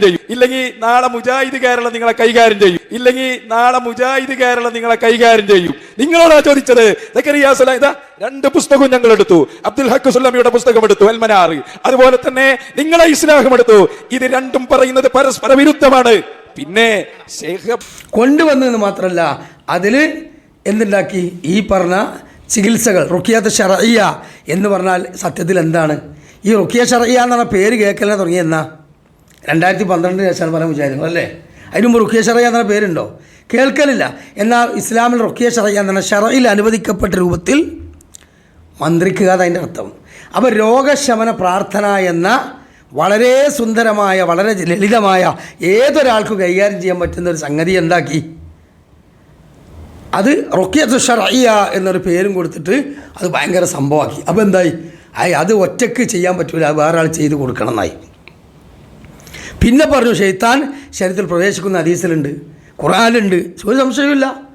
സിഹർ റസൂലുള്ളാഹി സ്വല്ലല്ലാഹു ബാധിച്ചിട്ടുണ്ട്, സിഹറിന് ഹഖീഖത്തുണ്ട്, തഅ്സീറുണ്ട്, അതും അഹ്ലുസുന്നയുടെ വിശ്വാസമാണ്. കണ്ണേറ് ബാധിക്കും, അള്ളാഹിൻ്റെ ഖദറിന് മുൻകടക്കും കണ്ണേറ്, അല്ല മടക്കുമായിരുന്നെങ്കിൽ കണ്ണേറ് മുൻകടക്കും എന്ന ഹദീസുകളുണ്ടായിരുന്നു. അതേപോലെ തന്നെ പിന്നെ ഇമാം മുസ്ലിമിൽ ഹദീസിലുണ്ട്, കണ്ണേറ് ബാധിച്ച ഒരാൾ നിങ്ങളോട് ഉദു ചെയ്തു തരാൻ പറഞ്ഞാൽ നിങ്ങൾ ഉദുവിൻ്റെ അവയവങ്ങൾ കേൾക്കി കൊടുക്കുന്നുണ്ട്. ഇങ്ങനെയുള്ള ഹദീസുകളൊക്കെ എന്ത് ചെയ്തു, ഇസ്തിംബാത്ത് ചെയ്ത് അതിനെങ്ങനെ ഇട്ടുകൊണ്ടിങ്ങനെ ബുദ്ധിയുടെ മൂശയിലിട്ട് അതിനെ ഗവേഷണം നടത്തി പല പല കിതാബ് ഉദ്ധരണിയും കൊണ്ടുവന്നിട്ട് എന്ത് ചെയ്തു, കേരളത്തിൽ പുടുത്തം വിട്ട തരത്തിലുള്ള കുറേ വ്യാഖ്യാനങ്ങൾ. അതിൽ പെട്ടതാണ് തേങ്ങ ഇടുമ്പോൾ ജിന്നിന് മീത്തട്ടും, അതുകൊണ്ട് പിന്നെ മീൻ വെള്ളം ചിന്തുമ്പോൾ ബിസ്മില്ലാ എന്ന് റസൂലുള്ളാഹി പറഞ്ഞാൽ എന്താ, ഏത് പ്രവൃത്തികൾ ചെയ്യുകയാണെങ്കിലും ബിസ്മില്ലാ എന്ന് പറയണം. ബിസ്മില്ലാ എന്നത് വലിയ ഒരു പ്രൊട്ടക്ഷനാണ്. പക്ഷെ അതിന് പകരം അത് നമ്മൾ മറന്നാൽ ജിന്നിൻ്റെ മേത്താവും. അപ്പോൾ ജിന്നിൻ്റെ മേത്താവുമ്പോൾ ജിന്നിന് മനസ്സിലാവില്ലല്ലോ അപ്പോൾ അത് എന്ത് മീൻവെള്ളം ചിന്തിയതാണ്, അറിയാതെ ചിന്തിയതാണ്, അതുപോലെ വൈരാഗ്യം കൊണ്ട് ശരീരത്തിൽ കയറും. ഇങ്ങനെയായിട്ട് തുടങ്ങി ജിന്ന് തട്ടിക്കൊണ്ടേ കഥയും ജിന്ന് ഭക്ഷണം കഴിക്കുന്ന കഥയും പല തരത്തിലുള്ള കഥകൾ സക്കരിയ സ്വലാഹിയും അതുപോലെ ഫൈസൽ മുസ്ലിയാരും അതുപോലെ മാലിക് സലഫിയും അതുപോലെ അബ്ദുൽ ഹക്ക് സുല്ലമി അതുപോലെ തന്നെയുള്ള അബ്ദുൽ ജബ്ബാറും അതുപോലെ തന്നെ എം ഡി സാലിമും സിറാജ് ഇസ്ലാം ബാലുശ്ശേരിയും ഇങ്ങനത്തെ എക്സെട്ര തുടങ്ങി അബൂബക്കർ സലഫിയും പുടുത്തം വിട്ട് പറയാൻ തുടങ്ങി. അതെല്ലാം നിയന്ത്രിച്ച് അഭിപ്രായ വ്യത്യാസങ്ങളെ കോർവയാക്കി കൊണ്ടുവന്ന് അതിനിടയിലാണ് ഇസ്ലാഹ് മാസികയിലെ അബ്ദുൽ ജബ്ബാർ മൗലവിയുടെ ആ ലേഖനത്തിലുള്ള പരാമർശവുമായി ബന്ധപ്പെട്ട് അഭിപ്രായ വ്യത്യാസങ്ങളുണ്ടായത്. അത് തികച്ചും ഒരു ശിർക്കൻ വിശ്വാസം കുത്തിവെക്കലായിരുന്നു, അബദ്ധമാണത്. അതുകൊണ്ട് തന്നെ ആ വിഷയത്തിൽ തർക്കങ്ങളുള്ള വിഷയങ്ങൾ രണ്ടും ജമ്മിയത്തിലും കേട്ടു. രണ്ട് കൂട്ടരോട് പ്രബന്ധം എഴുതാൻ പറഞ്ഞു, രണ്ട് കൂട്ടരും എന്ത് ചെയ്തു, പ്രബന്ധം എഴുതി കൊടുത്തു. അത് വായിച്ചു, രണ്ട് കൂട്ടരോട് ഗണന പ്രബന്ധം എഴുതാൻ പറഞ്ഞു, പരസ്പരം അങ്ങോട്ട് മറുപടി എഴുതി. അതും ജമ്മിയത്തുലമ സ്വീകരിച്ചു, പഠിച്ചു. എന്നിട്ട് കേരള ജമ്മിയത്തുലമ മാഷാ അല്ലാഹ് 2011 ആ വിഷയത്തിൽ പൂർണ്ണമായ തീരുമാനമെടുത്തു. ആ തീരുമാനത്തെ കാറ്റിൽ പറത്തി എന്ത് ചെയ്തു, അതിനെതിരിൽ വയല് പറഞ്ഞ ഒരാളാണ്, ഫസ്റ്റത്തെ ഒരാളാണ് ഞാൻ. ആദ്യത്തെ ഒരാളാണ് സക്കരിയ സ്വലാഹി, അതിനുശേഷം രണ്ടാമത്തെ ആളാണ് ഞാൻ, മൂന്നാമത്തെ ആൾ മുജാഹിദ് ബാലുശ്ശേരി. ഈ ഫൈസൽ മുസ്ലിയാരും ഈ പറഞ്ഞ കുഞ്ഞു മുഹമ്മദ് മദനി പറപ്പൂരും ഈ പറഞ്ഞ PN ടി കെ അഷ്റഫും ഒന്നും അന്ന് രംഗത്തില്ല. അത് നമ്മൾ വലിയ ആളായിട്ട് പറയല്ല കേട്ടോ, അന്ന് രംഗത്തില്ല, അണിയറയിലുണ്ട്. അണിയറയിൽ അവർ പ്രവർത്തിക്കുന്നുണ്ട്, ഉള്ളിൽ നിന്നുകൊണ്ട് ചതിപ്രയോഗങ്ങൾ, ഉള്ളിൽ പ്രസ്ഥാനത്തിനുള്ളിൽ നിൽക്കുക, KNM-ൻ്റെ ISM-ൻ്റെ MSM-ൻ്റെ ഉത്തരവാദിത്തപ്പെട്ട സ്ഥാനത്ത് നിൽക്കുക. എന്നിട്ട് ഞങ്ങളെപ്പോലത്തെ ചില ആളുകളെ ചാവർ ബോംബുകളായിട്ട് പുറത്ത് ഉപയോഗപ്പെടുത്തി. അങ്ങനെ എന്ത് ചെയ്തു, സർക്കുലർ വന്നത് ആദ്യം 3 ആൾക്കാർ, സക്കരിയ സ്വലാഹിയെയും മുജാഹിദ് ബാലുശ്ശേരിയും സാജിദ് രാങ്ങാടിയെയും സംഘടനയുടെ ആശയാദർശങ്ങൾക്ക് എതിരായിക്കൊണ്ട് പല സ്ഥലങ്ങളിലും പ്രസംഗം നടത്തുന്നതായി കേൾക്കാൻ സാധിച്ചു. അതുകൊണ്ട് ഇനിയൊരു തീരുമാനമുണ്ടാകുന്നത് വരെ ഈ അച്ചടക്ക നടപടി എന്നുള്ള നിലക്ക് അവരെ മാറ്റി നിർത്തിയിരിക്കുന്നു, അവരെ പ്രഭാഷണത്തിൽ വിളിക്കരുത്. അതായിരുന്നു ആരാവശ്യം, ഈ ഉള്ളിൽ കളിച്ച നേതാക്കന്മാരുടെ ആവശ്യം. നമുക്ക് സത്യത്തിൽ ഇത് അറിയില്ലായിരുന്നു. നമ്മളോട് ഇവർ പറഞ്ഞു തന്നാൽ എന്താണോ, ഇത് കോക്കസാണ്, ഇത് പ്രമാണത്തിൽ നിന്ന് പ്രമാണിമാരിലേക്കുള്ള യാത്രയാണ്, ഇതിനെ നശിപ്പിക്കുകയാണ്, സലഫിയത്ത് പുലരുന്നില്ല. അങ്ങനെ അദ്രൈമാ സലഫിനെ അനസ് മൗലവിയെ കായക്കൊടിയെ TP ഒക്കെ പറഞ്ഞ് പ്രത്യേക തരത്തിൽ രാഷ്ട്രീയക്കാരനാണ് TP. ഞാനൊക്കെ എത്ര വയലറിഞ്ഞറിയും, അള്ളാഹു എനിക്ക് പുറത്തു തരട്ടെ. അപ്പോൾ ഞാൻ ആ രൂപത്തിലൊക്കെ തെറ്റിദ്ധരിപ്പിച്ചു. നമ്മൾ സത്യമെന്ന് വിചാരിച്ചത്, കാരണം നമ്മൾ ഈ തൗഹീദ് പ്രബോധനം ചെയ്യാൻ വേണ്ടി ഒപ്പം കൂടിയാണല്ലോ. അപ്പോൾ എന്ത് ചെയ്തു, ഇങ്ങനെ ഒരു കരടുണ്ടെങ്കിൽ മർക്കസാബക്കാരെ പോലെ ഇനി ഇതിനുള്ള ഫിത്തന ഉണ്ടായിരുന്നു വിചാരിച്ചിട്ട് ഇതിനുള്ളിൽ നിന്ന് തന്നെ അവർ തരുന്ന പ്രത്യേക ക്ലിപ്പുകളും നോട്ട്സുകളും ഉപയോഗിച്ച് തൗഹീദ് പ്രഭാഷണത്തിനുള്ളിൽ കൂടെ കുത്തിവെക്കാൻ തുടങ്ങി. അപ്പോൾ മുജാഹിദ് പ്രസ്ഥാനത്തിന് മനസ്സിലായി ഇതിനുള്ളിൽ ഇവർ പണിയെടുക്കുന്നുണ്ട്, ഞങ്ങളെപ്പോലത്തെ ആൾക്കാരെ ഉപയോഗിച്ചുകൊണ്ട്. അങ്ങനെ ഞങ്ങൾക്കെതിരെ ആദ്യം ആക്ഷൻ വന്നു. പിന്നെന്ത് ചെയ്തു, ഞങ്ങളെപ്പോലത്തെ ആൾക്കാരെ പുറത്ത് ഐക്യസംഘം, സലഫി സംഘം, സ്വാഗത സംഘം എന്ന് പറഞ്ഞാൽ കള്ള പോസ്റ്റ് അടിച്ചിട്ട് പരിപാടി വെക്കാൻ തുടങ്ങി. ടി കെ അഷ്റഫൊക്കെ ഇടത്തനാട്ടുകാരെ പരിപാടി വെക്കുക, എനിക്ക് ഫോൺ വിളിക്കുകയാണ്. ടി കെ അഷ്റഫ് അന്ന് ISM-ൻ്റെ സ്ഥാനത്ത് നിൽക്കുന്ന ആളാണ് ടി കെ അഷ്റഫ്. അദ്ദേഹം വിളിച്ചിട്ട് പറയുന്നത്, സാജിദേ ഇന്ന് പ്രോഗ്രാം വെക്കുന്നത് നമ്മളെ കുട്ടികളാണ്, നമ്മളെ മക്കളാണ്, പക്ഷേ അത് ഞാനൊന്നും മുന്നിട്ടുണ്ടാവില്ല, കാരണം ഞങ്ങൾ ഇതിൻ്റെ ഉള്ളിലാണ്, പുറത്താക്കിയിട്ടില്ലല്ലോ. അതുകൊണ്ട് ഇന്നാലിൻ്റെ KK അബ്ദുള്ളാൻ്റെ ചാരക്ലിപ്പ് ഇടണം, അതേപോലെ അബ്ദുറഹിമാൻ സലഫിൻ്റെ യായിബാദ് ഇടണം, മറ്റേ അനസ് മൗലവിൻ്റെ മറ്റേ ഇടണം, ഇതൊക്കെ ഇടണം. എന്നിട്ട് എന്ത് ചെയ്യണം, ശരിക്കും ഇവരൊരു കോക്കസാണ് എന്ന് തെറ്റിദ്ധരിപ്പിക്കുന്ന രൂപത്തിൽ സംസാരിച്ചിട്ട് എന്ത് ചെയ്യണം, കല്ലും നെല്ലും വേർതിരിക്കണം. ശരിക്കും മുനാഫിക്കിൻ്റെ പണിയായിരുന്നത്. പക്ഷേ നമ്മളതൊന്ന് സത്യസന്ധത വിചാരിച്ചിട്ട് ഏറ്റെടുത്താണ്. അതിനോടൊരു എത്ര ആളുകൾ ഹക്കും ബാത്തിലും മനസ്സിലാകാതെ ചിതറിപ്പോയാലോ, എത്ര ആളുകൾക്ക് ഹിദായത്ത് നഷ്ടപ്പെടാൻ കാരണമായി. അള്ളാഹു പുറത്തേറട്ടെ. കാരണം പിന്നെ പൂനൂർ ഭാഗങ്ങളിൽ ചെന്നാൽ, താമരശ്ശേരി ഭാഗങ്ങളിൽ ചെന്നാൽ സി പി സലീം വിളിക്കും. സാഹചര്യം നമ്മളെ കുട്ടികളാണ് പരിപാടിക്കുന്നത്. സി പി സലീം വന്ന് ISFൻ്റെ സ്ഥാനത്താണ്. KNM പോന്നിട്ടില്ല. ഉള്ളിൽ നിന്നുകൊണ്ട് ചതിപ്രയോഗം. എന്നിട്ട് പരിപാടി വെക്കും, എന്നിട്ട് ക്ലിപ്പ് ഇടണൊക്കെ ഇടണം. പെരിന്തൽമണ്ണ ഭാഗങ്ങളിൽ വന്ന് ആരിഫ് സലീം വിളിക്കും. അപ്പോൾ ഇവരൊക്കെ അതിനുള്ളിൽ സ്ഥാനം വഹിക്കുക, എന്നിട്ട് പുറത്ത് ഞങ്ങളെപ്പോലത്തെ ആൾക്കാരെ ഉപയോഗിച്ച് മാതൃപ്രസ്ഥാനത്തിനെതിരിൽ ക്ലിപ്പിട്ട് സംസാരിക്കാൻ പ്രേരിപ്പിക്കുക. അപ്പോഴാണ് ശരിക്ക് 12 വർഷത്തിന് ശേഷമാണ് ഇവർക്കിടയിൽ വിശ്വാസരംഗത്ത് വ്യതിയാനമുണ്ടെന്നും ഇവർ രോഗശമന പ്രാർത്ഥന എന്ന ഇസ്ലാമിലെ മന്ത്രത്തെ ഒരുതരം ചികിത്സാ രീതിയാക്കി അതിൽ അതിരുകടന്ന് കുഫറും ഷിർക്കും ബിദ്അത്തും ഹറാമുകളും വരെ ആ ചികിത്സയിൽ വന്നിട്ടുണ്ട് എന്നും ബോധ്യപ്പെട്ട ആൾ. കാരണം എന്താ, എന്നെപ്പോലെയുള്ള 10-12 ആളുകളെ ഇതിനകത്ത് ചികിത്സകന്മാരായി ഇവർ പ്രൊമോട്ട് ചെയ്തിരുന്നു. Reiki group, STU group, INDC group എന്നൊക്കെ പറഞ്ഞ മാതിരി റാക്കി ഗ്രൂപ്പ് കേരളത്തിൻ്റെ ചരിത്രത്തിൽ കേട്ടു നിങ്ങൾ വിഷ്ടത്തിലല്ലാതെ ഉണ്ടായിരുന്നു. സക്കരിയ സലാഹിൻ്റെ മുദീറായിരുന്നു. പഴയ കാല സൈബർ സെല്ല് പരിശോധിച്ചാൽ ഇന്നും ഞങ്ങൾ തമ്മിൽ സംസാരിച്ചതും ചികിത്സക്ക് ആൾക്കാർ വിളിച്ചതൊക്കെ അതിലുണ്ടാവും. നേരത്തെ ക്ലിപ്പുണ്ടാവില്ല ചോദിച്ചാൽ. അങ്ങനെ എത്ര സ്ഥലങ്ങളിൽ വരെ സ്റ്റേറ്റ്, ജില്ല, മണ്ഡലം ഭാരവാഹികളുടെ വീടുകളിൽ പോയി ചികിത്സിച്ചു. എൻ്റെ വീട്, എൻ്റെ തറവാട് വീട് 9 കൊല്ലം ചികിത്സാ സെൻ്ററായിരുന്നു ആ കാലത്ത്. ഈ പള്ളിയിൽ ചികിത്സ നടത്തിന് വർഷങ്ങൾക്ക് മുമ്പ്. അങ്ങനെ എൻ്റെ വീട്ടിലേക്കും അവരുടെ വീട്ടിലേക്കൊക്കെ പോയി ഇഷ്ടം പോലെ ചികിത്സ നടത്തി. എന്തായി റുക്കേഷ് അറിയാം, കേരള ജമ്മിയത്തിലോ പഠിപ്പിച്ച രീതിയിലല്ല. സിഹിറിൻ്റെ ആയത്ത്, കണ്ണീറിനെ വായിച്ചാൽ നമ്മൾ കണ്ണീറിൻ്റെ ആയത്ത്, ഇളകുന്നുണ്ട്, ബഹുനുണ്ട്, കൂക്കുന്നുണ്ട്, ഛർദ്ദിക്കുന്നുണ്ട് എന്നൊക്കെ ഷെയ്ത്താനാണ് അണ്ട് ഡിക്ലെയർ ചെയ്യാൻ. നമ്മൾ വഹിയുള്ള റസൂലുള്ളാഹി സബക്കല്ലാതെ ഒരാൾക്ക് ബാധയുണ്ടെന്ന് ഉറപ്പിച്ച് പറയാൻ പറ്റില്ല. മറ്റതൊക്കെ നിഗമനം മാത്രമാണ്. അതിനെന്തേ ചെയ്യേണ്ടുള്ളൂ? ഫലക്കു നാസു ആയത്തുൽ കുർസി ഓതുക, പ്രാർത്ഥിക്കുക, ഊതുക, തവക്കുൽ ചെയ്യുക, ക്ഷമിക്കുക. മാറിയിട്ടില്ലെങ്കിൽ എങ്ങോട്ടാ കൊണ്ടുപോകുക? സക്കരിയ സലാഹി ചോദിച്ചില്ലേ, ഞാൻ ഈ കുട്ടിനെ എങ്ങോട്ടാ കൊണ്ടുപോകുക, പണിക്കെടുത്ത് മൊലിയെടുത്ത് കൊണ്ടുപോകാൻ പറ്റുമോ? ഏതെങ്കിലും ഒരാൾ സക്കരിയ സലാഹിക്ക് മുമ്പ് ഒരു പണ്ഡിതൻ ചോദിച്ചു AP അബ്ദുൽ ഖാദർ മൊയ്‌ലിനോട്, ഇങ്ങനെ ജിന്ന് ബാധിച്ചോ ഞങ്ങൾ എങ്ങോട്ടാ കൊണ്ടുപോകാം? അപ്പോൾ ഇറക്കാൻ കേന്ദ്രമാണെന്ന് പറഞ്ഞ്, സെൻറ്ററുമാണെന്ന് പറഞ്ഞ്. അതിൻ്റെ ഏറ്റവും വലിയ തെളിവാണ് ഞാൻ ഈ ഇരിക്കുന്ന പള്ളി ജിന്ന് ചികിത്സാ കേന്ദ്രമായിരുന്നു. അൽഹംദുലില്ലാ ആ വക ശൈത്താനിയത്തൊക്കെ ഒഴിവാക്കി ഇന്ന് യഥാർത്ഥ KNM പറഞ്ഞ അഹ്ലുസുന്ന വൽ ജമാഅത്തിൻ്റെ ആ കൃത്യമായ ചിട്ടവട്ടങ്ങളിൽ മുന്നോട്ട് പോകാൻ തീരുമാനിക്കുകയാണ്. അള്ളാഹു തൗഫീഖ് ചെയ്യട്ടെ. അപ്പോൾ പ്രിയമുള്ള സഹോദരങ്ങളെ, ഞാൻ ഈ ജാഹിലിയ കാലഘട്ടത്തിലെ സംഭവം വിശദീകരിച്ചപ്പോൾ സന്ദർഭോചിതമായി ഈ ചരിത്രത്തെ ഇവിടെ നിന്ന് അവസാനിപ്പിച്ചതാണ്. ഇൻഷാ അല്ലാഹ് ഈ മാർഗം ഇതിൽ നമ്മൾ ഉറച്ചു നിൽക്കുക. ഇതുപോലെ ഈ തറവാട്ടിൽ നിന്ന് ഇറങ്ങിപ്പോക്ക് അത് ഉണ്ടാവും. കാരണം എന്താ, ഇതാണ് ഈ മഹത്തായ ആദർശത്തിൻ്റെ പ്രത്യേകത. അതിലെപ്പോഴും ആളുകൾ അത് ദഹിക്കാത്തവരുണ്ടാവും, അത് ഉൾക്കൊള്ളാത്തവരുണ്ടാവും, ഫിത്തനകളുണ്ടാവും. ശൈത്താന് പണിയെടുക്കേണ്ടത് നമ്മൾക്കിടയിലാണ്, ഓൽക്കിടയിലല്ല. അതുകൊണ്ട് നമ്മളൊക്കെ നല്ല മനസ്സോടുകൂടി, നല്ല അഖീദയോടുകൂടി, നല്ല മനഹജോടുകൂടി നമ്മുടെ മാതൃപ്രസ്ഥാനത്തിൻ്റെ പണ്ഡിതന്മാരെയും പ്രഭാഷകന്മാരെയും ഒമറാക്കളെയും ബഹുമാനിച്ചുകൊണ്ട് ഇനി നമ്മളിലൂടെ ഒരു ഫിത്തനയോ കുഴപ്പങ്ങളോ ഒരു മുറിവോ ഈ മാതൃപ്രസ്ഥാനത്തിന് ഏൽക്കാത്ത വിധം മുന്നോട്ട് പോകണം. അള്ളാഹു അതിന് തൗഫീഖ് നൽകുമാറാകട്ടെ. സുബ്ഹാനക അല്ലാഹുമ്മ വബിഹംദിക അഷ്ഹദു അല്ലാ ഇലാഹ ഇല്ലാ അൻത അസ്തഗ്ഫിറുക വഅതൂബു ഇലൈക് വസല്ലല്ലാഹു വസല്ലമ തസ്ലീമൻ കസീറ.